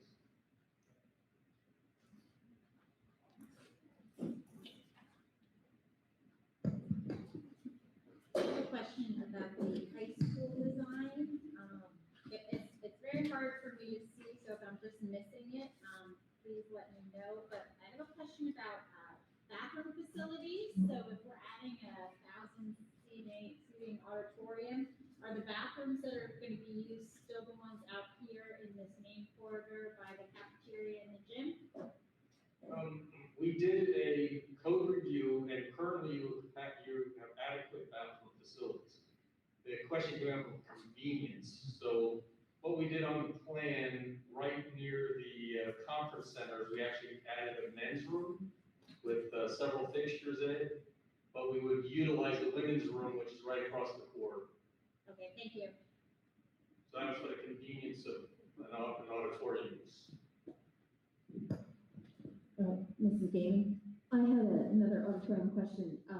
The 1,000-seat auditorium, sorry, I can't speak into the mic and look at you at the same time. Apologize. Will that have capacity? Could we just go over if that will be able to seat our current student population or our projected student population at the high school? Can you just kind of give us a framework of why 1,000 was picked and where that where we are now, where we would be, and how that serves our needs or just our student population from an assembly kind of a perspective? I believe the school population is around 1,100, is that correct? So again, we were, the RFP went out and asked for an auditorium between, I believe, 11 and 1,200 seats, I believe. It came back to more of a budgetary situation. So we landed on the 1,000-seat auditorium. So you would not be able to have a full assembly because you're short seats. Was it a budgetary consideration or strictly that, or was it also an architectural consideration where there was difficulty in puzzle piecing it? No, it's more of a budgetary. So if the budget went up, the number of seats could go up? It was budgetary, the primary reason is budgetary. As I mentioned, other architects suggested tearing this whole section down, right here, this whole building. No parts for 2 years and then building something here, a lot cheaper. Or, which you don't see on this slide, up by beyond the gym, between the gym and the tennis courts. They suggested an auditorium there. That was 35,000 square feet total, 32,000 actually. This here and this, we're gaining, I believe, 17,000 square feet total. So we're getting a lot more square footage, but it did require that we RFP and the feasibility study says 1,100 seats is what it said. We're 1,000 seats less. 100 seats less? 100 seats. Okay, no, that makes sense, so that, I remember the other design that would eliminate any kind of an arts facility for 2 years, and the reason this was chosen was because this would provide, I'm sorry, am I doing that? That was me, sorry. Oh, no, I'm sorry, okay. So that's the answer there, so if we're going to go with this site design, then we are limited in seat number, and the reason in addition to budget, I'm just trying to understand is there a way we could put more seats in that footprint? In that particular footprint, other than putting some movable seats closer to the stage, which are not premier seats, but there is some area in the front that we left for an orchestra pit, basically for the orchestra. But other than that, the footprint would have to sort of expand to add, 100, 200 more seats. Okay, thanks. Or a balcony, but again, that adds more budget. I have a more general question, kind of, it's related to what Ms. Stephen was just asking. Did we utilize any kind of projections, I guess, with respect to, like, let's say 5 years out or 10 years out enrollments, what we're looking at and how our current RFPs, as posited for the auditorium, the athletics, as well as Liberty Bell, are concerned? I'm asking because I know in our prior discussions, for example, we were wondering whether we could get more than 6 classrooms at Liberty Bell, since, we are taking quite a bit of time to do this project. I don't want to be behind when it comes to enrollment by the time we're done. As far as the high school and increases in enrollment here, back when this started, the feasibility study was done, K Builders was planning to build 1,300 homes. That has now gone through, and actually on the 29th of this month, there will be a meeting at the middle school pertaining to that, and that being warehouse space. So our growth has really stabilized here. We're at about 2%, actually less than 2%. I even went back as far, I began here in 2005, and I pulled our enrollment there. We actually have less enrollment here than we did in 2005. But that said, Heather has done some research for Liberty Bell. So study showed that you'll have a 7% increase per your study over the next 10 years. So when you do a building program, you design for 10 years. It showed that at this time, I used 2019, 20 because these last 2 years have not really been skewed. It had 429 actual enrollment in Liberty Bell. Your enrollment probably about, your projection enrollment that they're studying is at probably about 465, so it was a little high. The way you're using the school now, as we work with them, your current school SPE cap, which is the full equivalent of student use per PDE, we're right now it's used like a traditional classroom school, holds 500 students. So the current way that the school is being used is meant for 500 students. So if we took the 7% and added on to it, that's 30 kids, 10 years out. So 30 plus the 29 still gives you a little room before the 500. But that's also, keep in mind, part-time kindergarten. So if the district did turn around and eventually put in full-day kindergarten, then Liberty Bell would be tight. And probably then need addition. But right now, as it stands, unless you add educational programs such as STEM or large group meetings where you need collaborative use or full day, then really the 6 classrooms would need. But right now, the need beyond 6 isn't in that projection enrollment study that you had done. That answers. Can I just ask you to clarify and sort of summarize, because I'm not sure I just want to be sure I have a clear understanding. You're saying that the projections currently are showing that we would anticipate an increase of about 30 students? And your projection study that you had done says that the district will see a 7% increase of current enrollment of students over the next 10 years. And they use that under their most likely moderate projection in your study. Right. And that translates to an additional 30 students? If I use the 429 that was enrolled at Liberty Bell in 2019, 2020 year, you had per PDA, you submitted 429 students at Liberty Bell. So I guess I'm just trying to reconcile the additional 6 additional classrooms with projected 30 additional students, if you could help me So understand when that. your study was done, you were part of the study, but as they explained, you came on as the architect hired to do the building project of 6 classrooms. So when the study, you read through your study, it kind of suggests that you are anticipating full-day kindergarten and anticipating that you want to add educational space such as STEM and science and the opportunity for large group gathering spaces. What we're saying is if you stick with that program, 6 classrooms would be suggested as an addition. Currently, right now, you have 14 classrooms that are what we'll call traditionally educated spaces or classrooms. And you don't have any science. You do have a STEM program that you got from a grant that's run through your library media center, but right now it is not space. So if you maintain your current educational philosophy of just classrooms in the elementary, then the 6 classrooms might not be what it needs at this time. But I have a quick question on top of that then. If that's the case, does that mean if the building was built for 500 students, does that put art on a cart, music on a cart to have to do 500 students? Does that still allot for those classrooms to be art and music dedicated spaces? So no, so what you see in this bottom area. Thank you. This right here comes out of what you do when you first evaluate a building for Plan Con. And it just wants you to take a quick snapshot of how many classrooms you have for kindergarten, how many traditional classrooms you have that is standard teaching. It kind of sort of multiplies itself.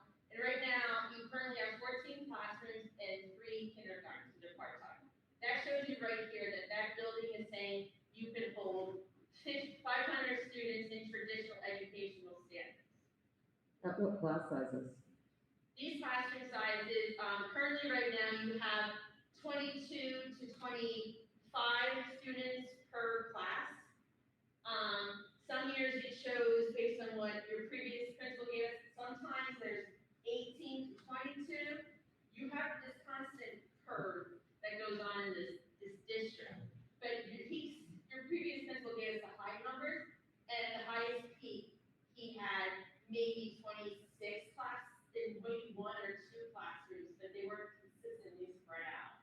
don't know the rhyme or reasons why some classrooms got 18 kids and one classroom got 25, but we were just tracking how it was being used. But this does include a full-size art, full-size music, which you currently have, as well as the media center, so that would not be on a card. And that's if we did not do the addition, if we left things the way they are, the way it is. Right, and if you did it to the classroom addition and you did the expansion out front, you pick up a flexible space in the center.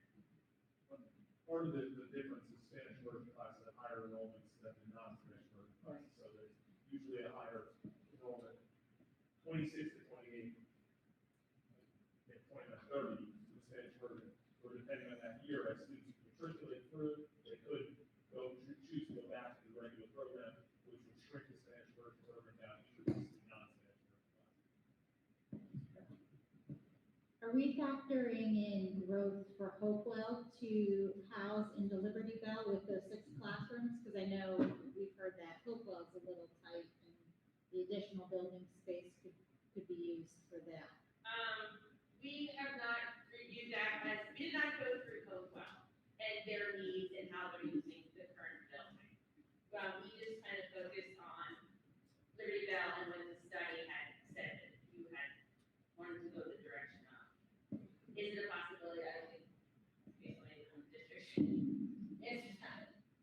As far as, Hopewell kids being over to Liberty Bell.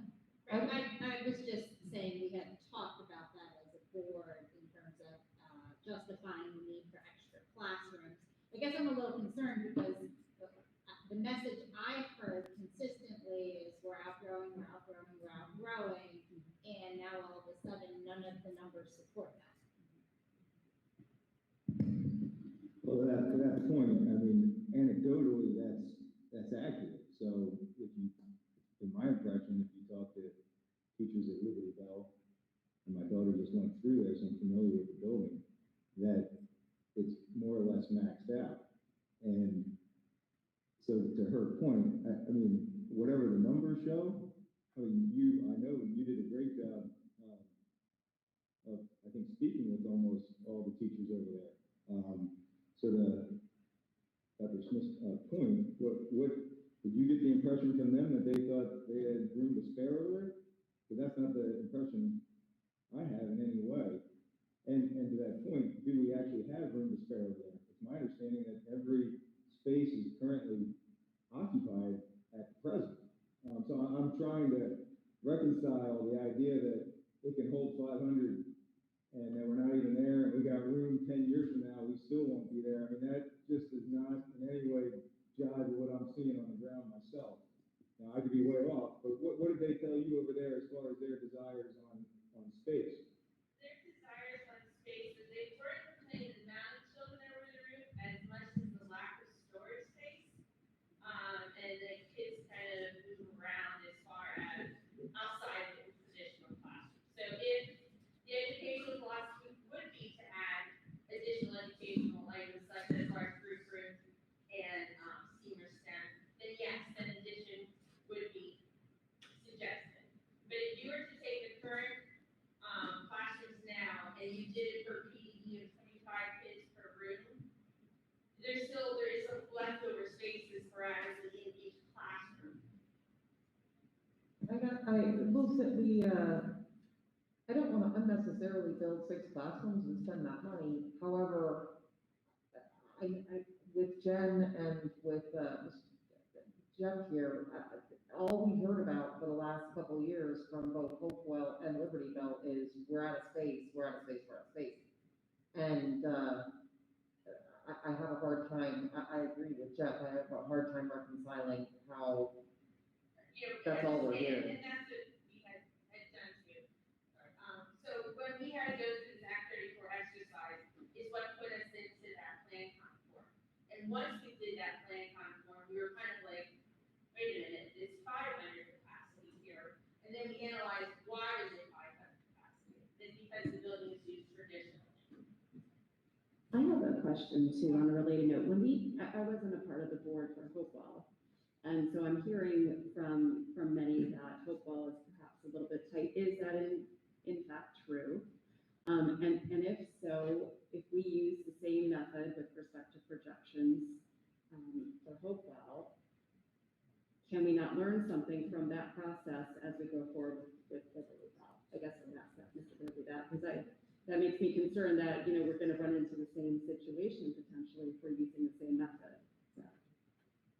I am the guy that builds the buildings. So, as far as the way we instruct the students, the way we use the building, that's not my expertise. I have spoken with some people, and there are various options, even options available in this district. I do know better look at this the same way. You spoke to them like that. No, we were given how the building was used over there. And that basically is in that spaces there. The way the building was planned and the way the building is being used are different. So that's where the confusion is of how a building is planned, how it gets approved through the Act 34, and then how it's being used. That's where things get. In the feasibility study that was done by KCPA, you may recall, you probably don't, most of you weren't on the board, I don't believe. But the rooms over at Liberty, were identified with a cat. And there was a reason, I believe, for that. I can't speculate. KCPA also had an error in their feasibility study. They identified that building had an occupancy of 400 students, and they were off, it was actually 500 students. According to the plan. According to when you run the calculations of the plan. So the question on our side is, and we've had some discussion, are these classrooms absolutely necessary? If we continue to proceed at Southern Lehigh the way we did, and have, absolutely. If we get all-day kindergarten, absolutely, they're needed. If we roll in STEM and other programs that we may not have now, absolutely, those classrooms are needed without a doubt.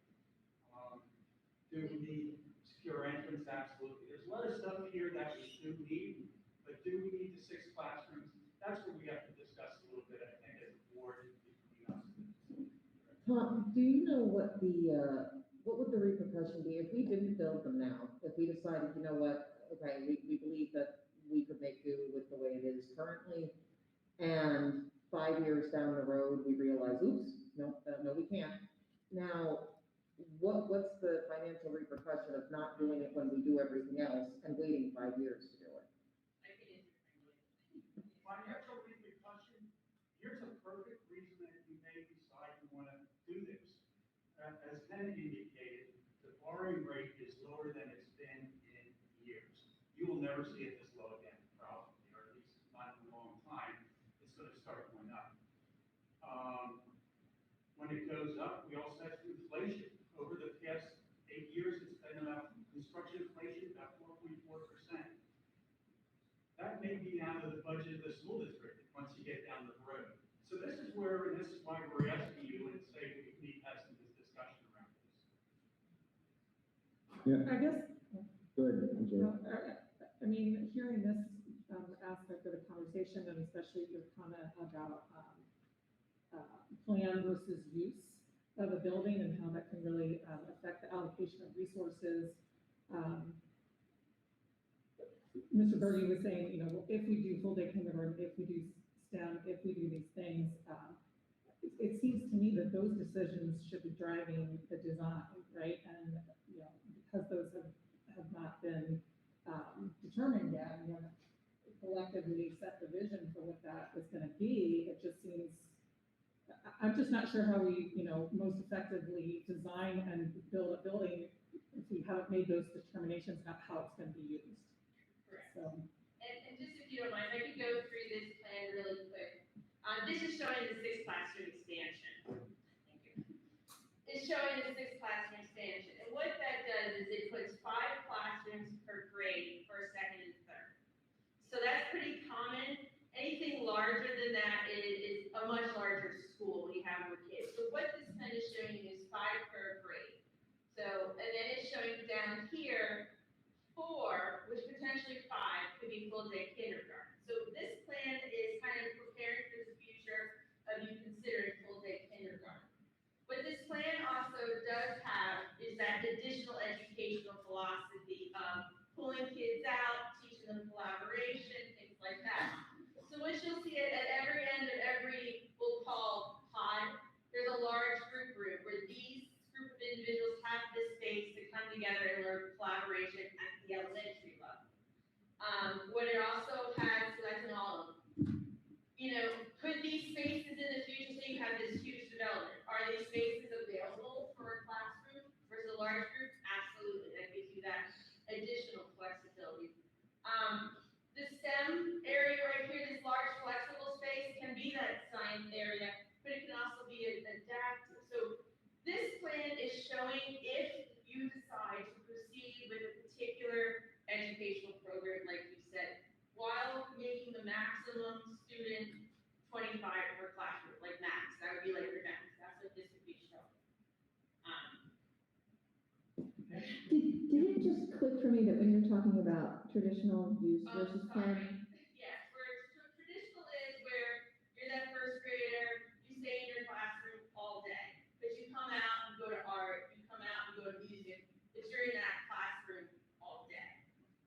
We are seeing more collaborative, younger, really kind of come together in the space, into the large group rooms. They have teaming, you know, they do different activities. But again, that's an adapted educational philosophy. But is that also perhaps we have a very robust MTSS program at the elementary level? And so it just clicked for me that I'm not trying to put anyone else who's a new principal at the elementary level on the spot. But I think now it just clicked for me when you were talking about traditional use versus group use.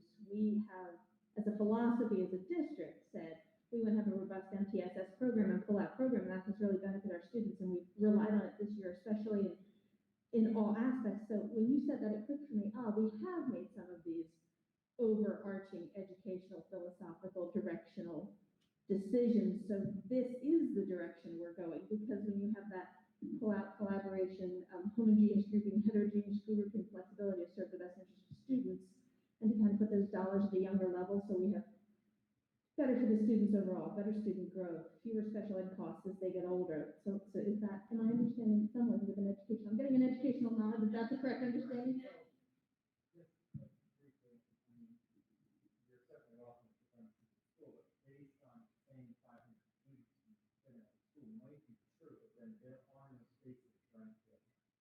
There are no spaces. He doesn't have a mic. Poor man should be given a mic. He's saying there are no spaces for MTSS. If you go to say, you give me 500 kids, I don't have space for MTSS.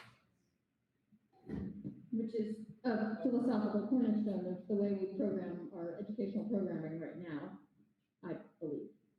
Right. We do want that multi-tiered program. Let me, under the guise of who am I, right? Just we'll play under that idea of who am I. So I was looking forward to today. For this reason, I wanted to see the capacity of the schools. So Tom and I spent all morning in all the schools, and so I want you to tell me about this next statement I'm going to make. The intermediate school, the Liberati Intermediate School, is undersubscribed. So am I? Okay, so it's a huge building, and I mean, Tom, tell me if I'm wrong here, but I think we saw, including that library classroom, 5 classrooms that were not utilized. At least.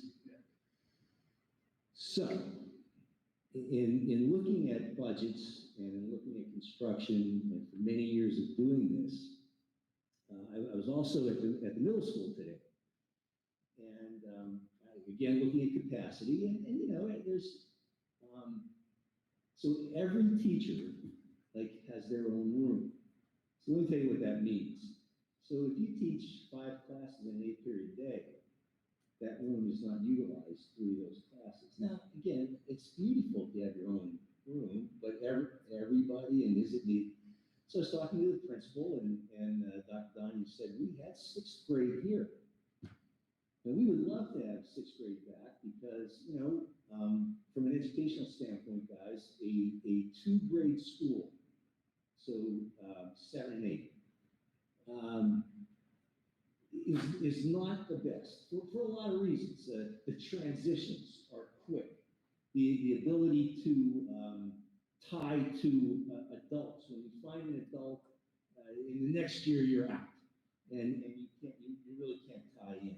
So if you want to talk about philosophically or researching urban ed, a lot of urban ed schools are going K to 8 because they find a child, find somebody they like, and they're able to constantly connect with that person. Then after 8th grade, they go to high school or wherever they're going.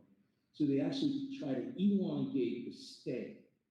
Now, we're not an urban setting, we're a suburban setting, but the 2-year transition, to me, is still not optimal. So Dr. Donnie said about sixth grade being there. I know, and he knows, that sixth grade can fit. So if you look up there, you've got 3 third-grade classrooms. And if we move the 6th into a 6, 7, 8 middle, and you move 3 into Literati, which, by the way, still undersubscribes the school, you open up space in both of your elementary schools that would be just unbelievable. You can go to full day K, you'd have a room or a few rooms for a while, see where your enrollment goes. We lost that big development that Todd talked about. Again, it's under, don't look at me, I'm here for a short time, but I was trying to look at all of this. There's a little structural budget deficit that you all are running on. You don't want to do that. So the more debt you incur, obviously, the more you got to pay off. But I mean, it's entirely your decision, and still Liberati's undersubscribed. But you really take care of your elementary schools. And you have a beautiful, what I would call an early childhood program, K-1-2.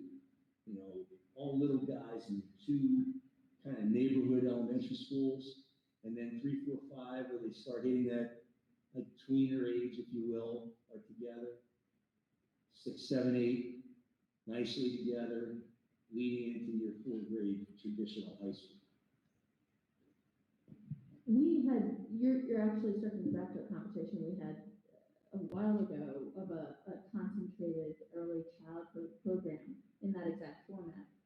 And if I understand you correctly, you're suggesting that 6th, 7th, and 8th grade would then all three would be housed in middle school. And from an is that correct? Yes. And from an educational programming standpoint, yes, because we talked about the way education is structured, that 6th grade, you kind of need specialists to pop down to the IS, and it's less convenient. We have some things to overcome there. But if I recall, well, I'm going to rely on parent experience. I have had kids go through the middle school. To try to put another grade in that building, I don't know where you put them. Like, that building is more packed to me, and it's like a classroom within a classroom, and some of the rooms have no windows, and like a lot of them just have okay, I'm seeing shake. So the situation there is, when you said that, I'm like, it's a great programming idea. I absolutely love it. And if we had enough money to build buildings appropriately sized, I'm with you 100%. I just don't understand how we make the architectural leap, or if you're talking about not doing much to the middle school, putting another grade in there. I mean, they had to move heaven and earth to get kids to eat lunch before COVID. I just don't understand. I'm missing something. No, well, you're not. No. Okay. Did you once have 6th grade there? How long? Yes, but the population has grown significantly since then. The one thing I would say, it's a scheduling. A lot of what you're describing is a schedule. So let's say lunch. You have 3 lunch schedules. You do a 4 lunch schedule. You look at the way the time is being used, and you identify the way the time is being used. Very similarly to that, and you can, a lot of scheduling, and then there's also structure. But you can analyze those certain things. Obviously, right now,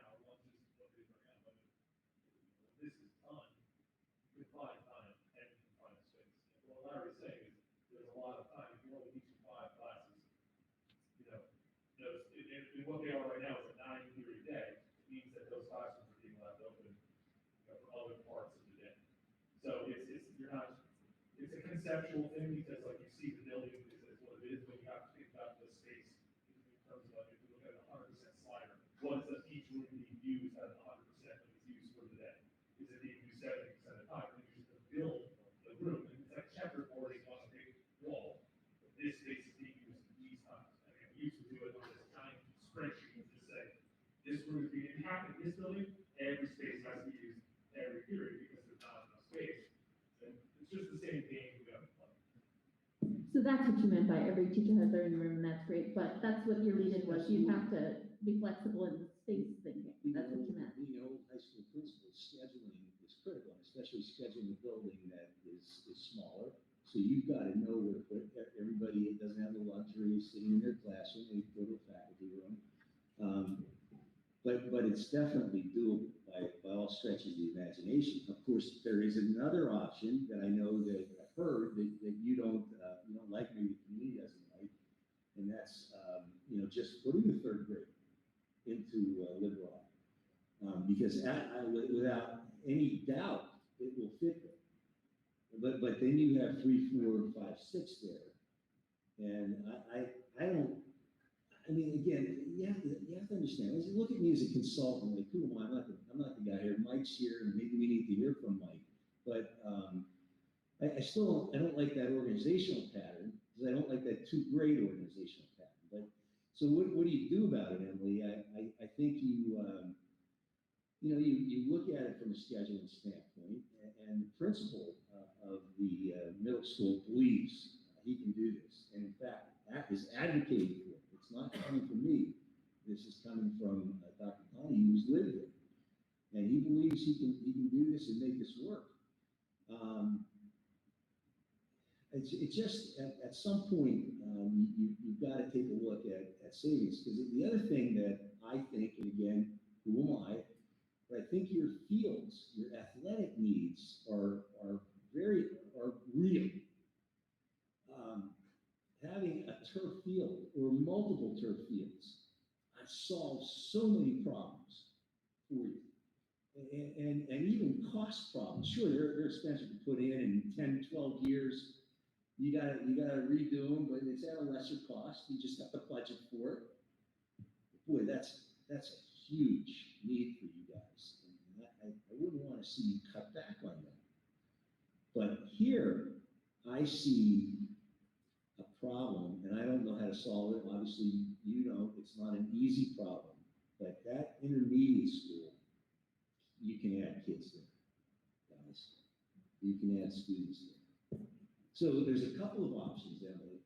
Yeah, and from a programming perspective, yeah, I completely see exactly what you're talking about. I agree about the organization of grades and the incredible need for athletic facilities and extracurricular facilities, and those have been neglected for a really long time. I guess the only thing that trips, and what you're saying about the JPLIS and it having room in it, absolutely. I guess the only thing tripping me up is the middle school building, while it has a wonderful, warm community feeling, and that's a tribute to the teachers in it and the staff and the custodians and the secretary, everybody in that building gives it an incredibly warm experience. If it weren't for the people in that building, and we're asking a lot more of them by asking them to shift rooms and also add another grade, and while I know they can do it, and they can do it gladly, because from a programming perspective it makes sense, I just personally can't get over the fact that there are rooms within rooms, and there are cement block rooms without windows in that building. Like kids are in rooms without windows, and it's just, of all the buildings I'd want to put more kids in, while I know they do an amazing job, I think it's a lot to ask of those kids and those people. And it kind of gives me something to think about tonight, but I'm just being honest, that's my first reaction. Well, again, there's an alternative, which is just shifting grade 3. They're still creating that early childhood program that we talked about, and then you just have it's kind of a 4-grade. It's a different pattern, but I mean, you could do it and not spend this money. It's kind of what I'm after. But how do you get the most bang for your buck? Aaron, you sing a sweet, sweet song, but I gotta tell you, and I like it, that's persuasive. Let me tell you the way I see it though. You know, that's $55 million for 2 STEM classrooms. So the way I look at it is, the only part of this project I would vote for is Liberty Bell, because it goes to safety and it goes to classrooms, and we build from there. I can't, and I know a lot of people disagree with me, I don't build it. But from my perspective, 55 million, I mean, we just looked at those bond issues, you know, we almost got nothing left. And the context of that is, we've almost shut more schools than we have built schools in the last, decade or so. We shut Lower Milford. So I would guess our elementary capacity is, well, the IS is enormous. There's no doubt about that. But the idea that we would move 3rd grade up there, I think that's a mistake. Most people would say who've been through the system argue that 4th grade up there is probably not the best with the lockers and just the overall feel of the main school. I think 3rd grade there would be even more difficult. So again, and I think everything you're saying makes a ton of sense, Larry. It does. I mean, it honestly does. And I get your programming. I think all that makes sense. I guess my biggest hurdle is just the idea that we would do all that to free up 55 million for athletics and arts. When our core, what we are at our core is educating kids. And to me, while those are important things, I think the extra, I just know, when I go to Liberty Bell, it's full. They can tell me the traditional plan time, it's full. And I know for the most part, Hopewell's full. And so if we want to keep a K-3 process, then I think we absolutely have to build, and when you build, you got to build. And if we come back, just like we were talking about going back to build at Hopewell now, it costs us $17 million to do Hopewell. The whole thing. I mean, I don't know how many classrooms that is. If we go back 5, 10 years from now to put these on here or wherever else, I think the cost will be just to do it. So if we're going to do it, I think now is the time to do it. So I would prioritize Liberty Bell. I would prioritize the safety improvements there. I would prioritize at least 6 classrooms. And then what I got left is what I would worry about with making things nice for everything else. So those are nice to haves. I think Liberty Bell is a must have.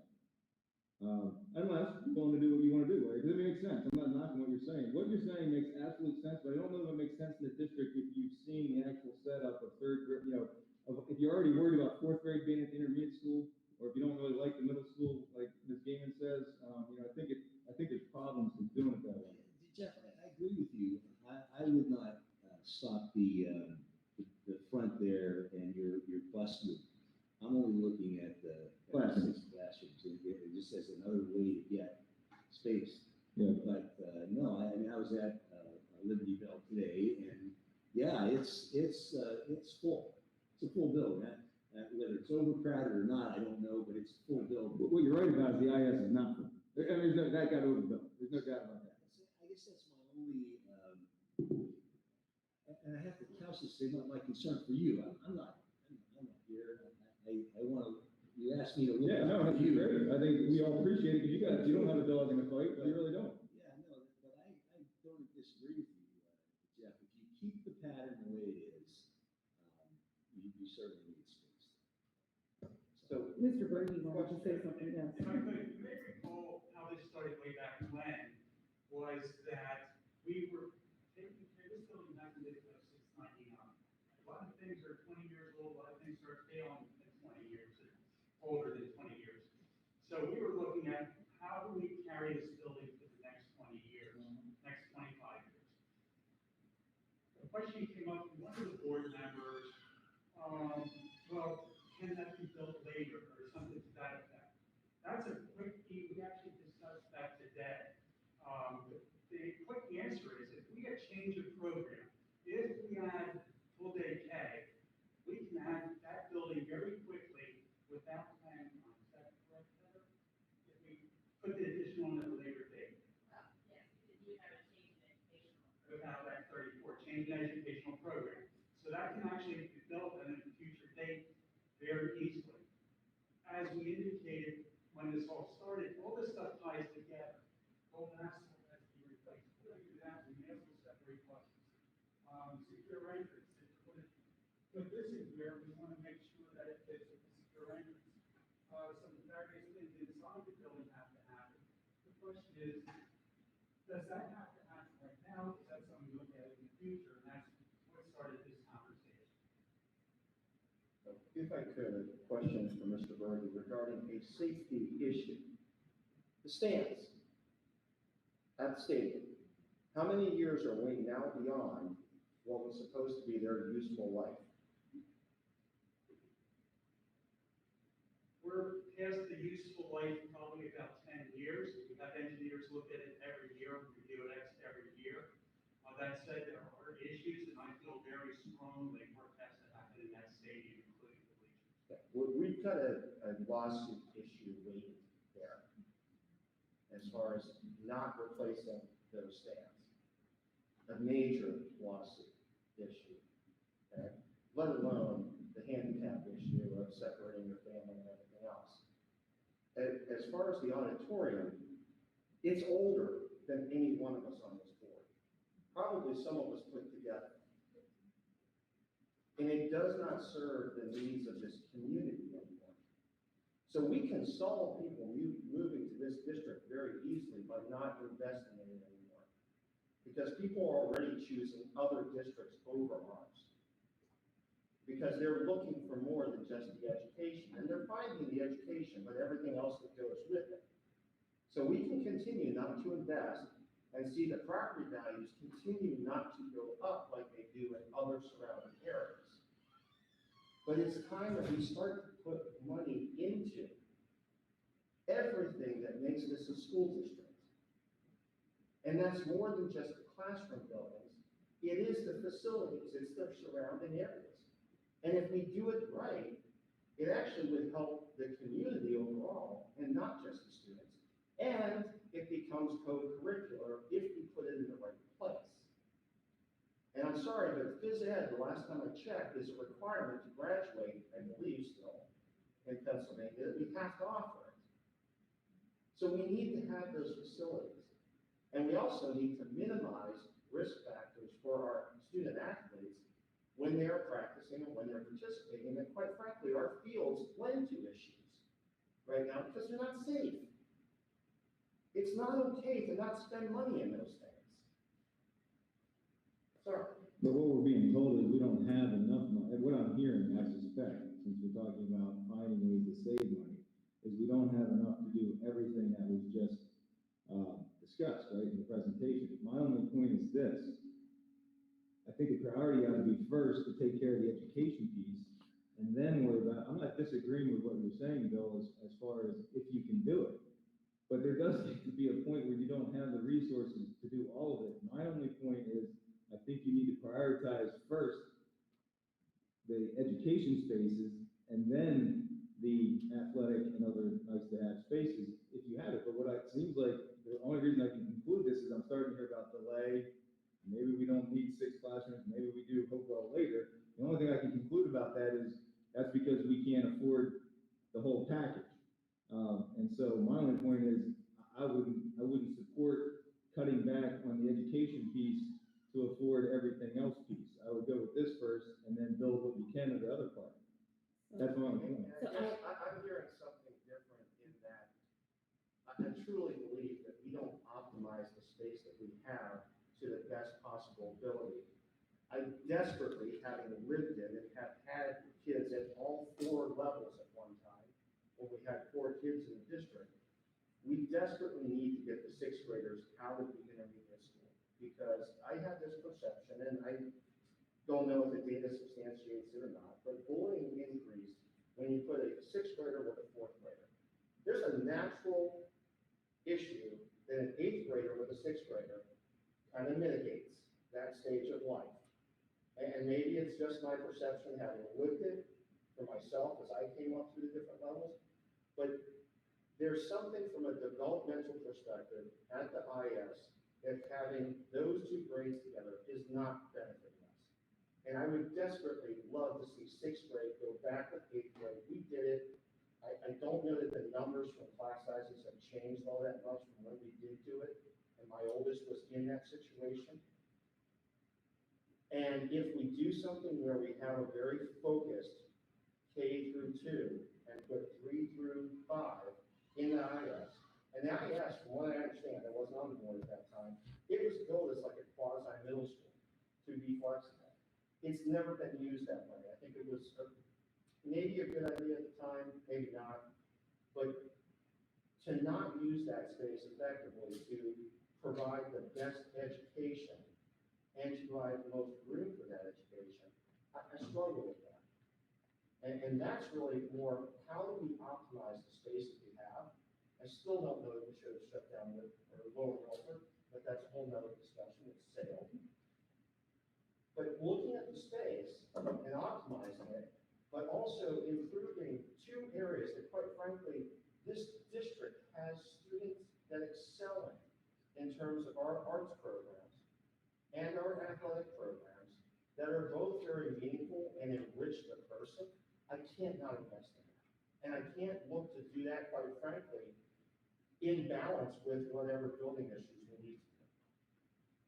So, I mean, I think just to echo some of those comments, I mean, I think all of us agree with Mr. Dimick that educational requirements should come first, but also what we're hearing today is it seems that we're not in that position right now to need 6 classrooms as we had previously been discussing. So, I mean, I think that when it comes to limited resources, you know, it's not a matter of shifting your priorities from education necessarily, but shifting them towards those in which we have a need.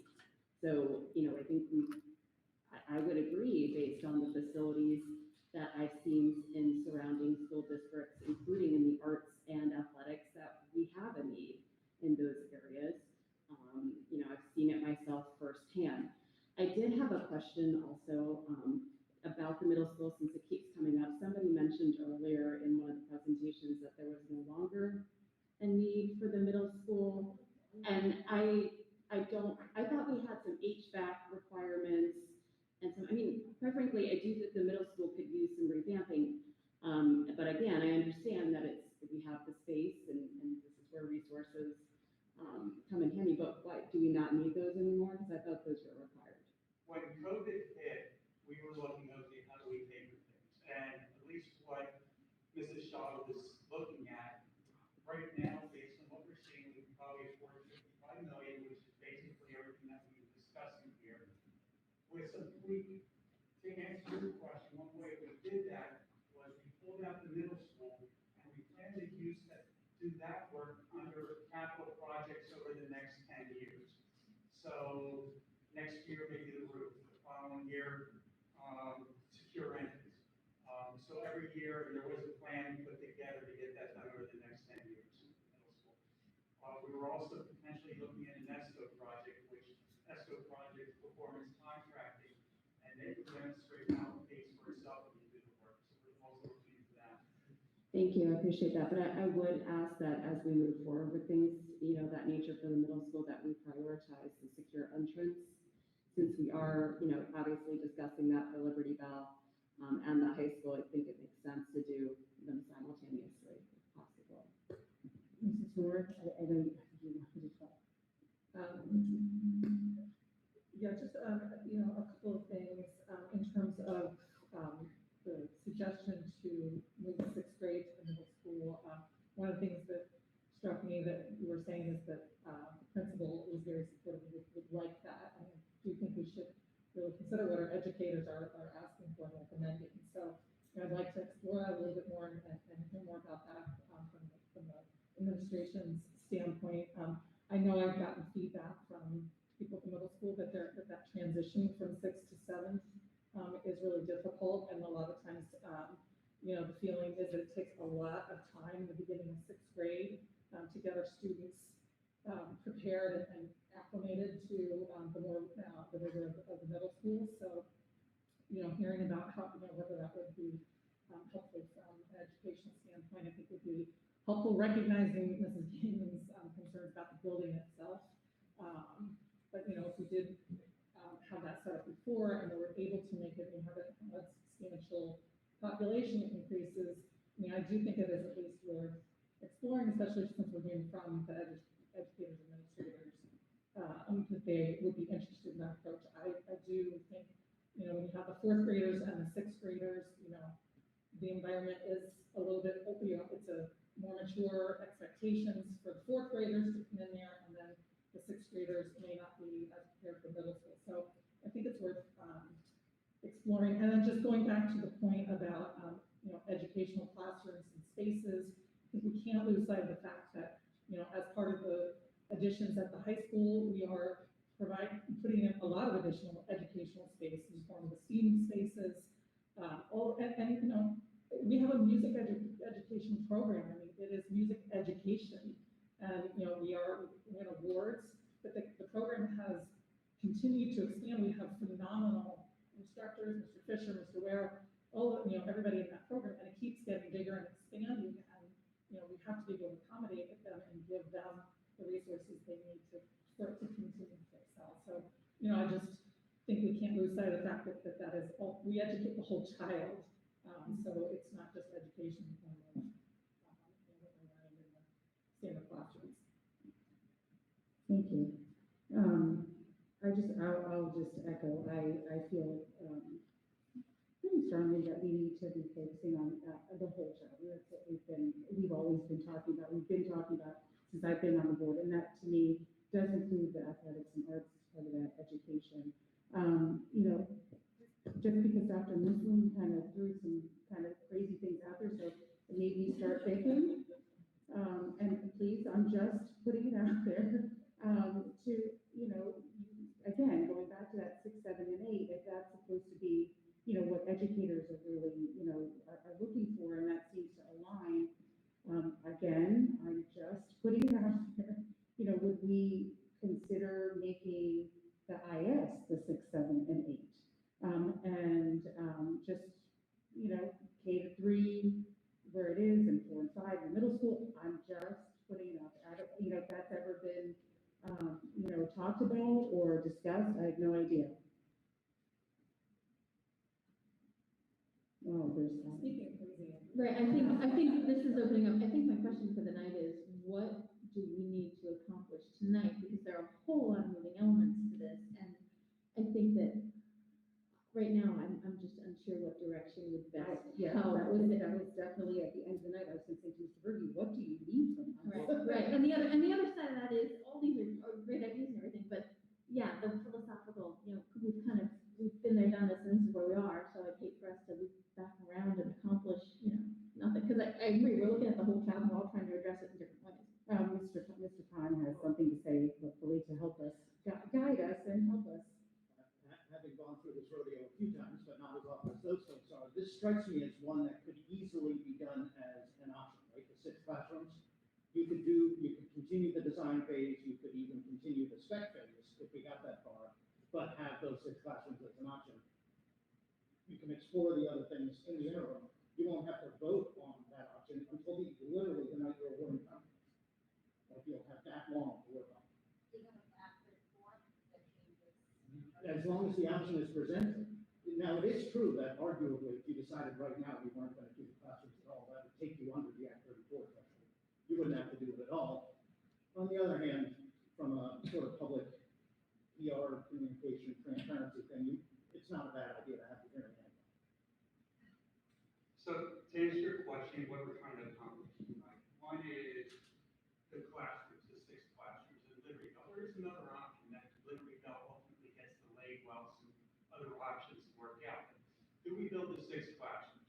I feel that we do have to do a number of renovations and a number of work. So the work that Heather is doing is not wasted, and she's still working on it. But the 6 classrooms, do we need that to accomplish everything else? No, I don't think we have to cut those 6 classrooms. As Mr. Khan indicated, we have it on there as an alternate, and ultimately we may say that's the way to go with it. The sports, that came together, athletics came together within 2 weeks, I believe, if you weren't correct. Last 2 weeks, you gave us budgets and prices for a lot of these things.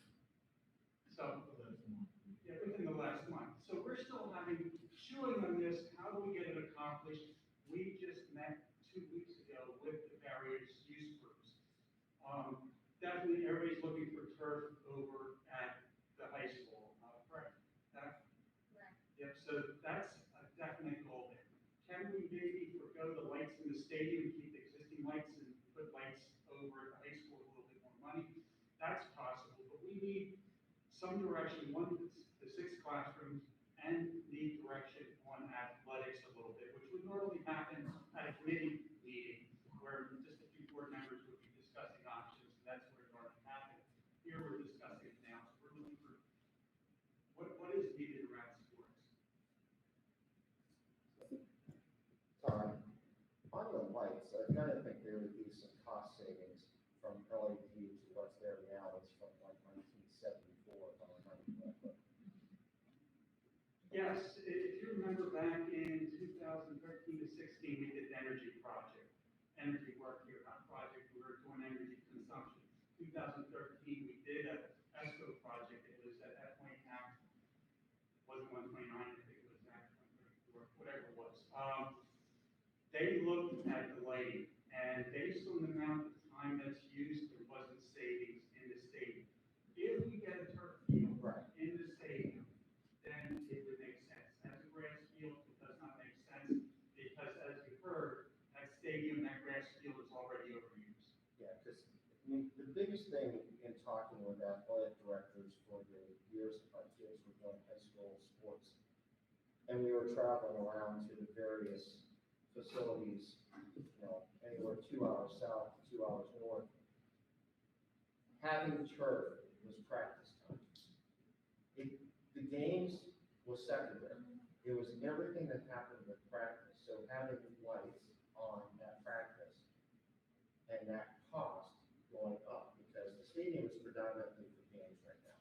That's really all it's ever used for. So looking at the lights, I think would be meaningful. And those lights were installed in the 70s by the community and an effort that they did to put them in. So they're pretty old. I also had a couple of questions about the athletics, Mr. Berge. A couple of the comments, I'm not sure who said it, but they said when they asked the various sports teams if they had to choose between bathroom facilities and lights, they all, almost universally said bathroom facilities, but that there's no bathroom facilities included in this plan. So could we hear a little bit more about that? And then the other question before I forget is the capacity of the stadium. It said that what's currently proposed keeps the capacity at the same capacity it currently is. I think anybody who's been to a game in the last 10 years would say that, we're already beyond capacity. So we'd like to hear about that. Mr. Horn can answer the first part. First, I'll answer the first Yeah, part. and let me add something. As you're clarifying, just to make sure that we all heard it correctly, the bathrooms and the lights are at the field at the high school, not the stadium field, I believe. Just if you can clarify that. Yes, bathroom and current lights are at the high school, or excuse me, at the middle school. Lights would be needed. I feel strongly, and when they get this up and running again, I feel strongly, there we go.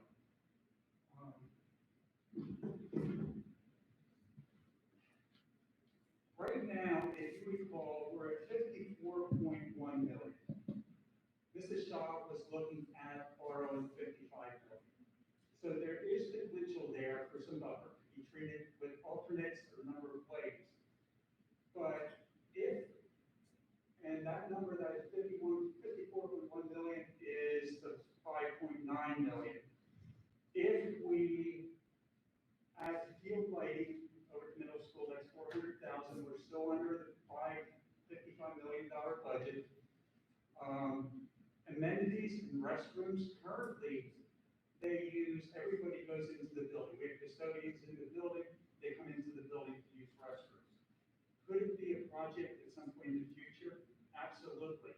We're also, haven't worked out the details, it'd be very limited restrooms, but there'd be restrooms in the arts center that are accessed from inside and out. Still have to work out details so people can't gain access to the building and people inside can't get out. But we are looking at some restrooms that way as well. But ideally, there would be some sort of field house or something here eventually.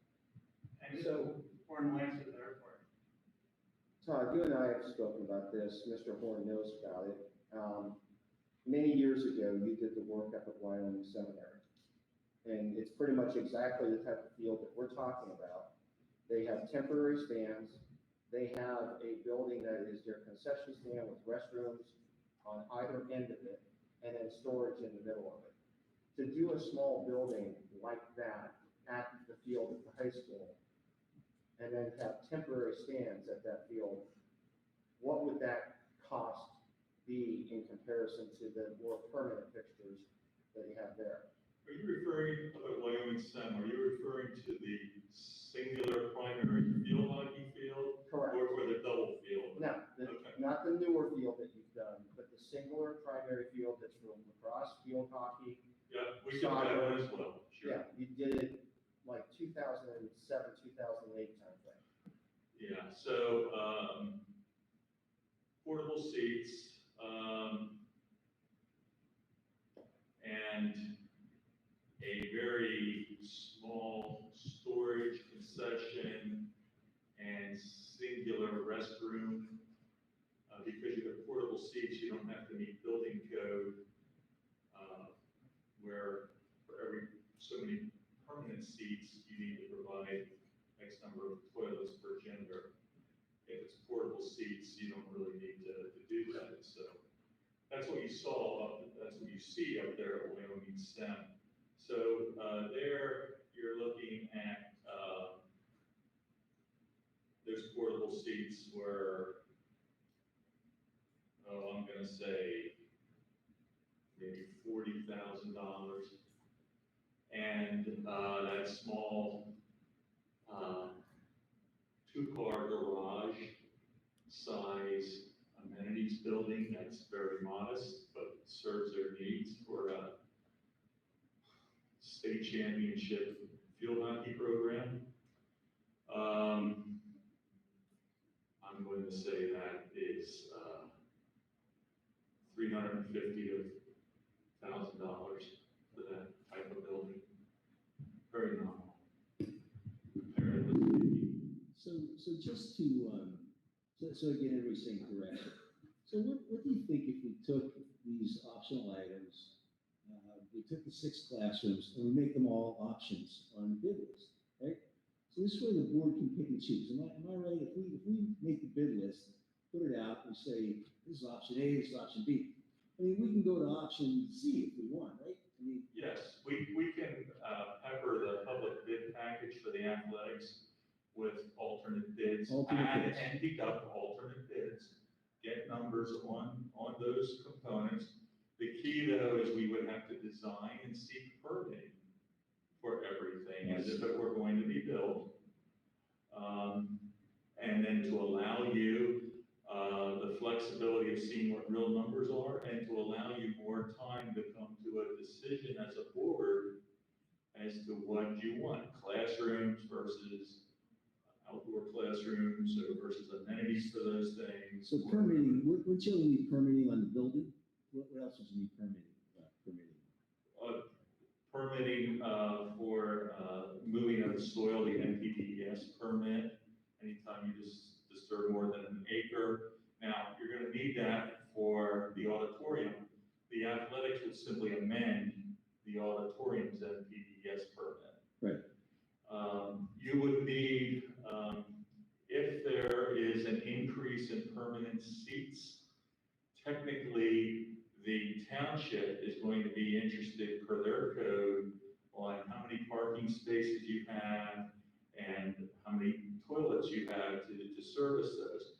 Now, preliminarily, they have mentioned they are willing to work with us, as many municipal governments do with public school districts in these situations, where they offer and grant waivers for a certain percentage of what is code required versus what's usable.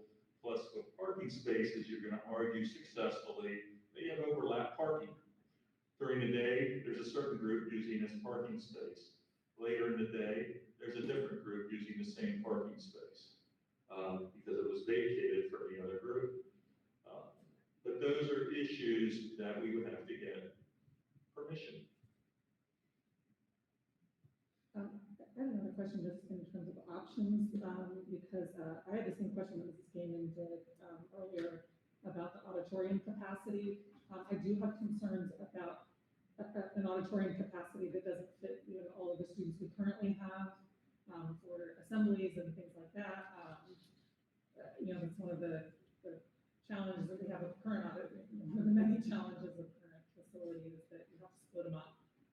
And so I think it would be worth exploring what the cost differentials would be for increasing that footprint and getting a little bit more capacity in there to allow for growth. I don't know if increased capacity will also make it more available for community events that, where we could maybe get some revenue for rental of the space if it's more flexible and has more capacity. So I'd be personally interested in seeing what the options are and the cost differentials for that.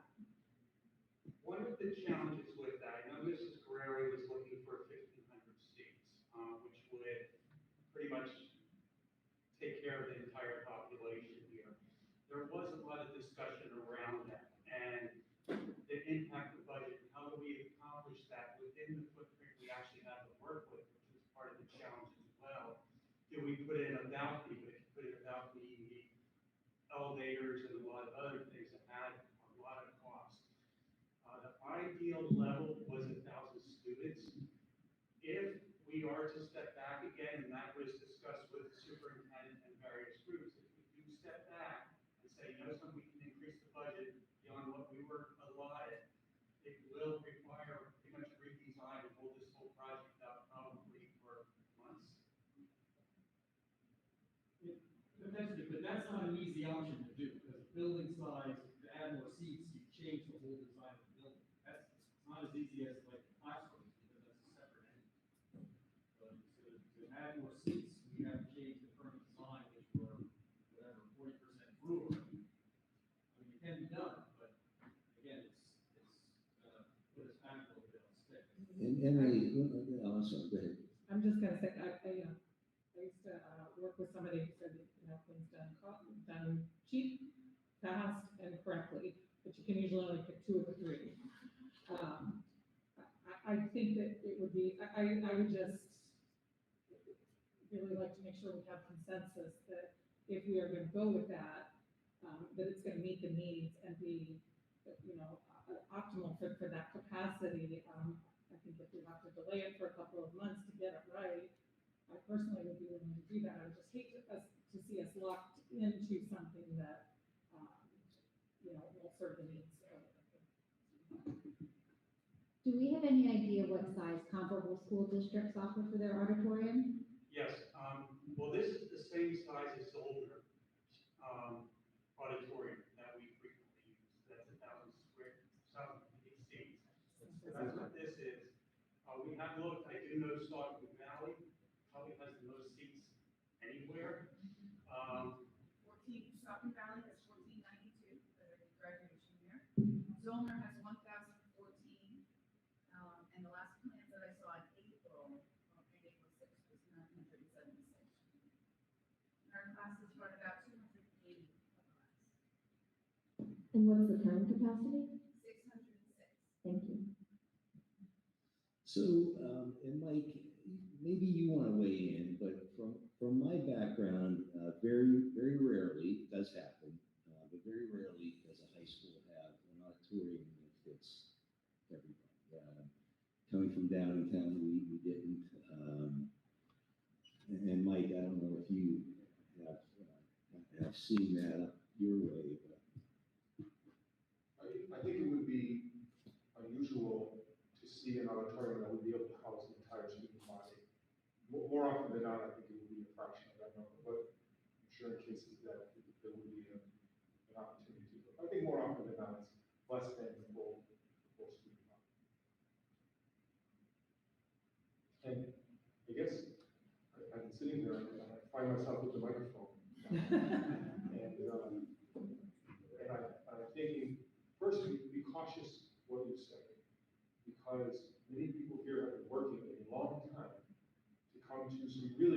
exciting plans that are great for kids, regardless of whatever outcome or configuration is ultimately decided. And I thought, what can I say to add to this discussion? Having had only this afternoon the benefit from Dr. Mussolini's insights, and of course, other conversations that we've had. And I guess I would come from this from a very different and perhaps unpopular perspective. And starting with $55 million, which is a very big number. And I would say, having had the chance to meet with Mrs. Shaw, we are running for the past number of years operational deficits, which will appear to potentially jump substantially into this coming year. And we've done that at a time where sometimes that happens when boards refuse to raise taxes. But this board has actually raised taxes, asked the community to contribute more, and yet find that your operational deficit has grown even in that context.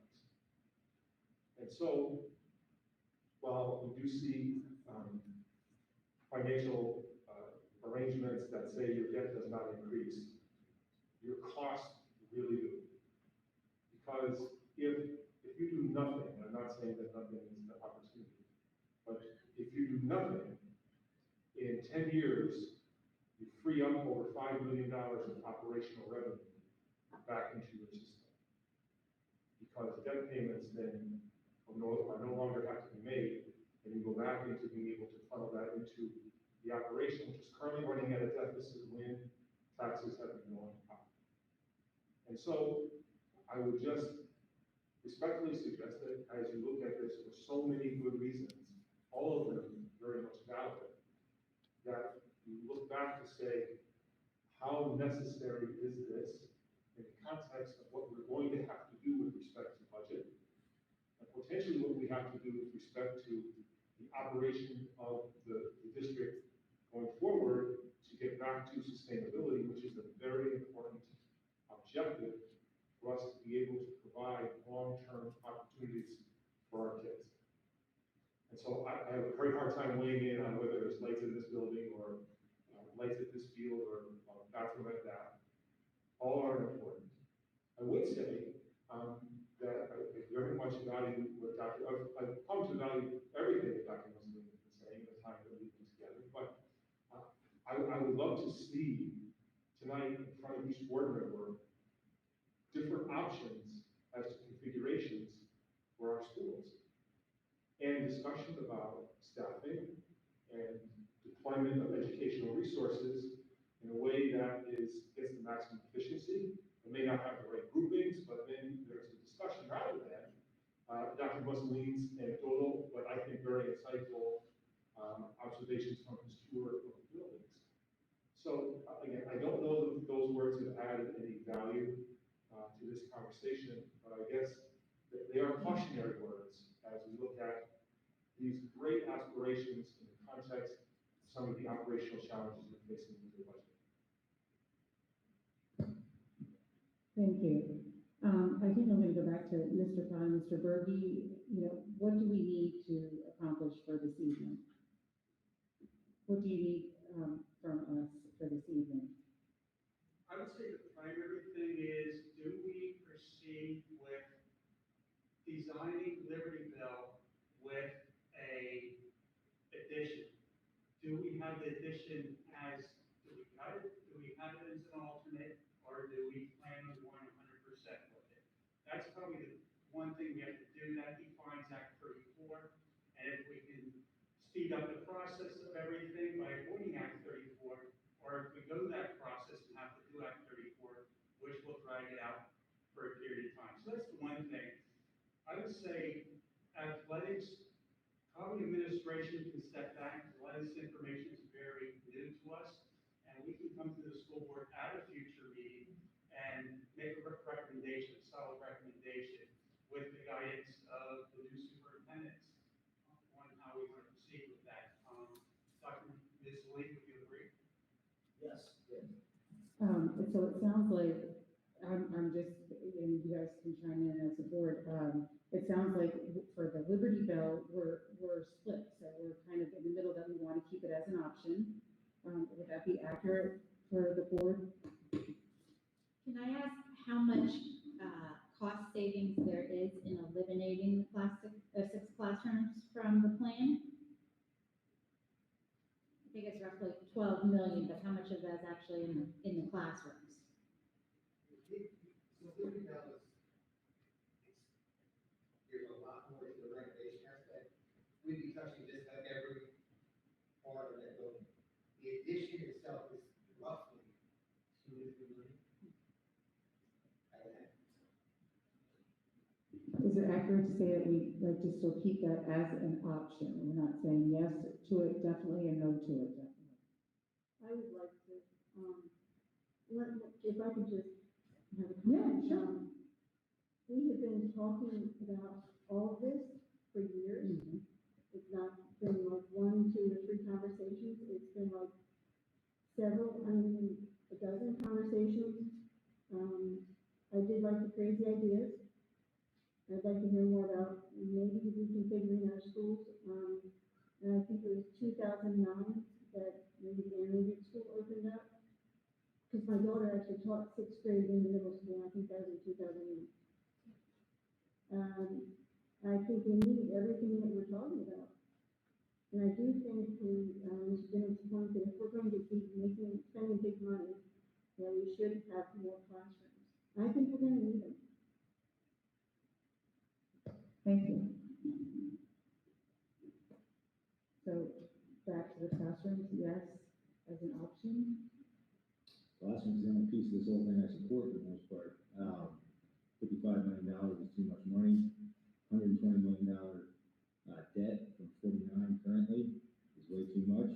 There's been no discussion as to the impact on taxes here tonight. There's been no discussion about what $120 million, taking what's, what 3/4 of our current budget is debt would go to 150%. There's been no discussion about that. We talked about comparison to other school districts about the size of their auditorium. I'd like to know what we compare to our debt load at 120 million, where that would put us amongst like-sized districts in the valley. I suspect it would put us way beyond anybody else anywhere near us. I continue to say there needs to be a reality check on the cost of this for a lot of what was stated by Dr. May. But I'm most troubled by the idea that we, at the end of the day, we try to, budget this off of eliminating those classrooms. I think they're needed, and I do think the 55 million ultimately will come down in much larger class sizes, less teachers, things that these are going to have real impacts on our district. And look, I'm wowed by all those pictures too, and I'm an athletics guy. I'm all with extracurricular. I believe in all that. But what can we afford? I mean, we're doing this, this is what, I'm just saying, this is happening nationally, and it's happening here. I mean, there's got to be a limit. These are just numbers that eventually get thrown around. There was no discussion tonight about what this would do.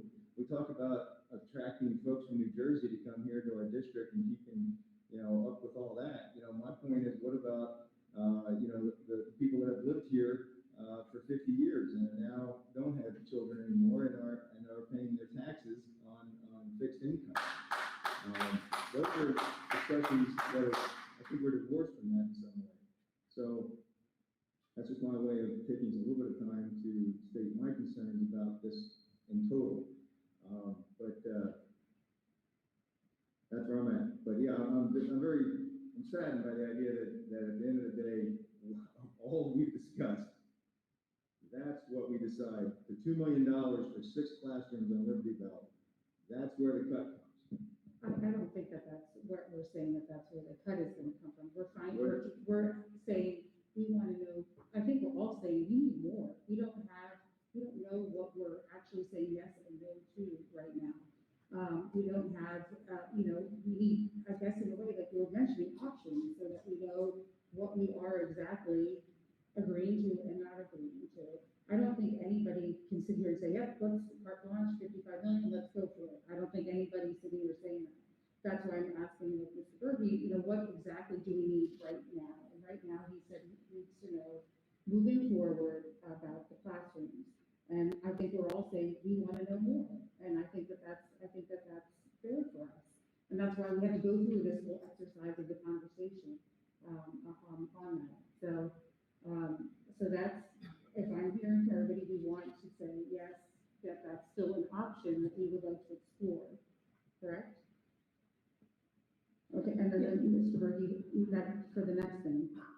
So with that, go to Jack 34, the schedule is there, so now you know what the schedule is. So that is why we need that piece of that. Then the second piece of that, I believe, and I will look to Dr. Mu's link for this one as well. Athletics, a lot of this information, there's a lot of moving pieces there.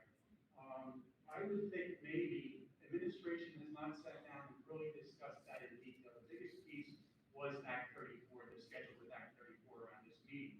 But I think we can go back, discuss athletics, and come back with a recommendation. Would you agree, Dr. Musa? A recommendation as to alternate bids, is that what you're? Alternate bids, or do we have everything as alternate bid? Not everything. We have base bids, which could be grass stadium, bleachers of the same size, and turf field at the high school. There were things that the board agreed to. Yep.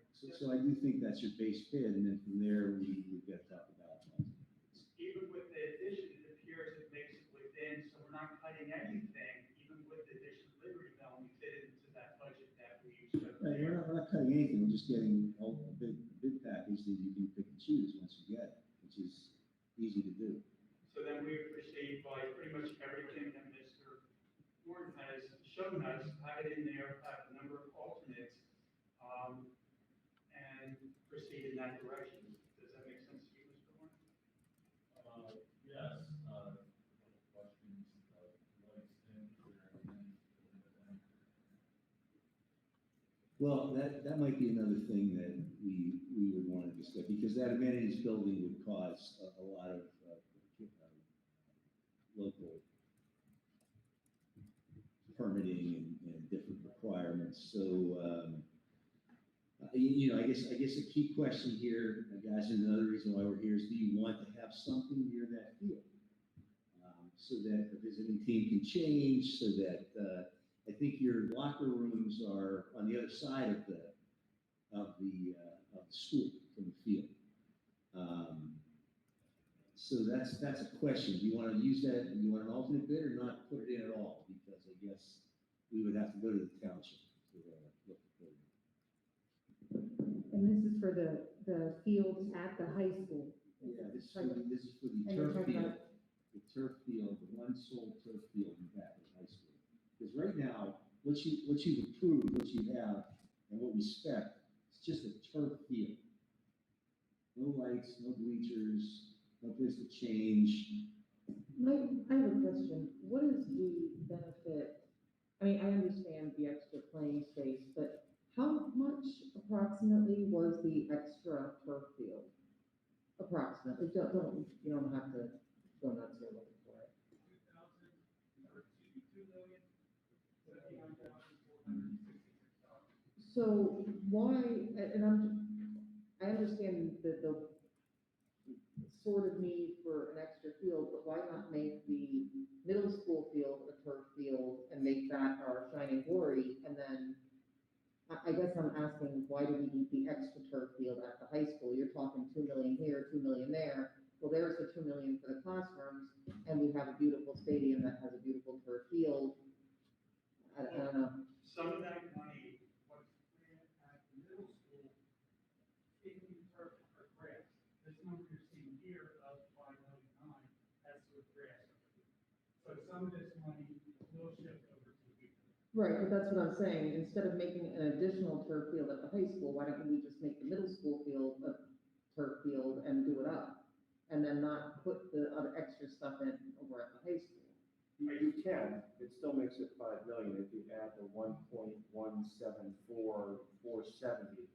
for the turf field. And Okay, yeah. time is money. And I will tell you, when this was brought up back in 2010, 2011, the cost of the middle school stadium at that time would have been about $3 to $3.2 million to do a track, to do bleachers, the press booth, and to do a full synthetic high-grade field in turf. It would have been about 3.2 million at that time. So the longer, and it was a great point by Mrs. Parsons, we've been talking about this for years. The more we talk, the more we add money to it. At some point, we just have to decide what we are going to do or not do, and then whatever we don't do, we kick it down the road to the next board that comes on. And they'll kick it down the road to the next board. Many of these things should have been done over 20 years ago, when they were a lot cheaper, but they weren't. So we either make an investment for the next 10 to 20 years, or we just don't do anything. I thought part of the purpose of the overarching athletic plan was so that, since we're doing so many things, that we would, for all decision makers now and in the future, we wouldn't invest in a turf field here or an athletic building there and limit our options in the future. So when Dr. Mussolini said, we need to know whether we do or don't want a building or bleachers at that field, is the overarching complete athletic plan such that there is space to put those amenities in, and we're just, is the question whether or not we want to put it in now or not, or is that the question because there's a plan? Absolutely, that's the question. You see it as an alternate, so do you want to include it or do you not want to include it? Because all Dave did was put it up there to say, look, this isn't there. You want it. I mean, if you listen to Bill, just don't put it in and let another board decide. What we're trying to tell you is that you're going to have a field. That's it. I think we need to be really intentional and clear with what we want as a board and what we're willing to spend, because I feel like we're having people use a lot of time and a lot of resources to continue to draw up options when we've been talking about these same options for a very long time. So I think delaying it doesn't really behoove us anything and ends up costing us more and makes people more frustrated. So I personally would like to see us make a determination about some of these factors so that we can move forward. Do we have information on each individual project? Is that what we're saying? Like if we can go out to bids, get the bids, and then we make the decisions on each of the projects that we want to move forward with, correct? Is that my understanding? Yes. That's my understanding, right? Yes. That's what we're doing, yes. So that is, I think that is where we are, where I agree. We've been, there's been a lot of talk. I mean, Mr. Light said saying from, 2010, 11, whatever it is about all this stuff. So we need to see the exact, costs of all these things, and we make decisions on each individual project, and that's where we have to move forward with. So, but I got the sense that it takes a lot of time and energy to get permits and approvals before you can go out for all of those bids. So if we know we're not going to spend $3 million on an amenities support building, why waste the time and the energy to have people invest in drawing things up and getting permits and then placing bids when it's not really in our budget that we have to work with? That's kind of, I think that's where we are. I don't think we know that, and that's that's what they're asking us of us right now. That's what they need to hear from us. But so can we decide those things? Yeah. You guys are functioning as a committee of the whole. That's what we need. So we're deciding on options. Yes. Well, Is that, in other words, what like we need to lights, Dave, I guess lights, Dave, I guess lights would be something, again, that the township would have to weigh in on, right? The amenities building is more the issue of the design, and the design is actually a lot of effort, a lot of work. You have engineers for plumbing, you have it for sanitary sewer, which is basically plumbing. If you have HVAC, which is will, if it's locker rooms and stuff, it gets very time consuming and costly for $2.5 million. And after which, then it all has to go to the township, but the design piece of that wasn't planned as part of the project. As Mr. Horn indicated, that came out in meetings with the various groups that would be using the field. How about lights? That's not in the project either? The lights would be, we have to step back and meet with some of these options. We have lights at the high school. If we keep that grass, maybe those lights that are at the high school, or middle school, stay there, and some of the costs then shift over. We have to look at it closer. In this price here, which is the high school, lights are not included. Lights are included over here. We can discuss a little bit, maybe shifting things around, and then having the lights as an alternate for the middle school, and have them guaranteed over here, and somebody can look at it a little bit more. Well, Todd, that's what we need to know from the board, to bid that, right? We need to know, do you want to bid the lights? And you gotta have lights at the stadium, right? You can't play football. So do you want them at the high school campus? Yeah, they could be an alternate. I think everyone that we've spoken to wants lights at the high school. I think that's very important. Now, Dave, what does that entail for the township? I mean, they've got to approve that, right? Yeah, I think lighting, emerging technology, the LED design, whether we're going to add LED lights in place of current lights at the middle school stadium, or new lights at the high school synthetic turf field, we'll get it through the township, we'll get approval there, I'm not worried about that. It's just part of designing it, which we were planning to anyway, as for alternate or base bid or whatever, has to be designed to get a good number. Don't you need electricity there? Well, our electrical engineer would design the electrical system. Sure, yeah. I guess the question is, the biggest question is, a lot of work involved in that $2.25 million building, and that's construction cost, that doesn't include overhead. Does the board want us to look into that? That's probably the biggest question right now. The rest of the alternate. That's one type of building. You heard me talk about another type of amenities building that could be achieved for considerably less, for under $500,000, depending on what you want as a program. Whether or not you have permanent seats, that's going to dictate restroom needs, or temporary seats, portable seats. There's some dominoes here that are interrelated. I don't know that we're going to learn anything 15 months from now when we open the bids that we don't know already with the types of numbers you see up there attached.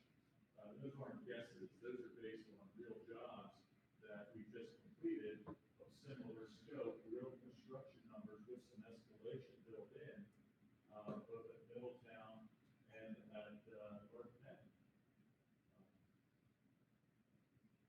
Feel pretty good about where those numbers are, even in light of the 22% increase that we've seen in construction numbers just in the last 6 months. Would it be accurate to say that although there are design costs associated with all the alternates on that slide, by far the biggest design costs are associated with the amenities building? The biggest additional costs, yes, are the amenities building, yes. So then, I don't want to step on anybody's toes, but it seems like it would be relatively straightforward to do alternates for everything. The one big question would be the amenities. And someone had asked, and I didn't have a chance to answer, is there space? If you do the amenities building in the future, is there space there? Absolutely, there's space there. I just would say, it's very clear, right, that we have a lot of needs, in the district, and there are some of them, and we have to find, what are needs and what are wants.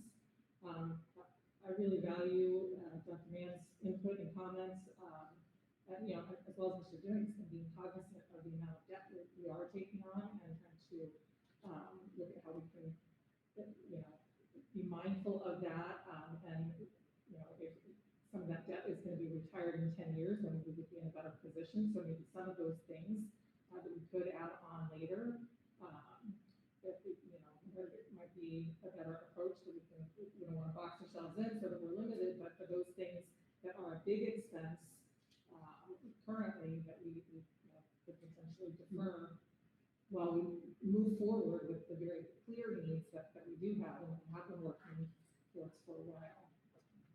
Yeah, yeah, I agree with that. I think that if this is something that it's easily to add on a date later, I think that's why we need to. Emily, yes. Carly, yes. Jeff, yes. Oh, yeah. Okay. Yeah, okay. We won't take an alternate date on the event. Right. So what we have now is Act 34, we will proceed with Act 34, and the entire plan as shown to you. We will proceed with the basis here with amenities, or excuse me, not amenities, but the basis with alternates, and then that's where the design will proceed, and that's how it will ultimately be bid in the project once authorized to bid the project. And I realize we've all been here, but if I remember from the beginning of the meeting, do you need guidance, does council need guidance tonight regarding either of the three financing options here? Okay. Okay. So we are good? Okay. Yes, moving on then to visitor comment. We have, comments will be limited to 3 minutes per speaker. They're to provide input to the board. Speakers must be district residents and sign in. Because this is a business meeting, there will not be a response period from superintendent or board members. And we have one person signed in, Mr. Mike Todarski.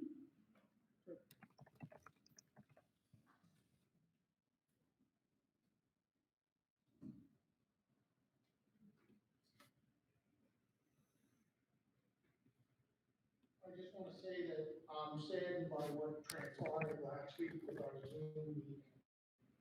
A note came out that talked about safety, and that sparked a bunch of community being upset because of Dr. Serene at a previous meeting, making it sound like there were physical threats to other people in this community, which I've yet to see. That then got taken back and we were told it was about COVID. COVID obviously didn't go away. We're all in this room today, so it wasn't about COVID. I can sit here and speculate what your motivations were, but I'm not going to do that because it's not productive. I am just going to say that what I was most bothered by was the way you did it. Late notification, no board vote, and no compromise by making it a combined Zoom and in-person meeting. 2 meetings ago, you promised us transparency. I'm gonna tell you, you get a D- on that grade right now, week 1, after making those comments as a board. You give us 3 minutes, it's a check the box issue for community input. That's not community input. Start having some dialogue, start having committees, have people turn around and really sit down and brainstorm and help you guys solve the community's issues. We've been asking questions, we've not heard a response that I can think of to anything. We've asked you about masking, and we said, why couldn't there be grades, 4 where you have 3 rooms of mask optional and 4 rooms of mask mandatory? We don't even know what you discussed as far as mask goes to come up with your decision that you didn't want to have.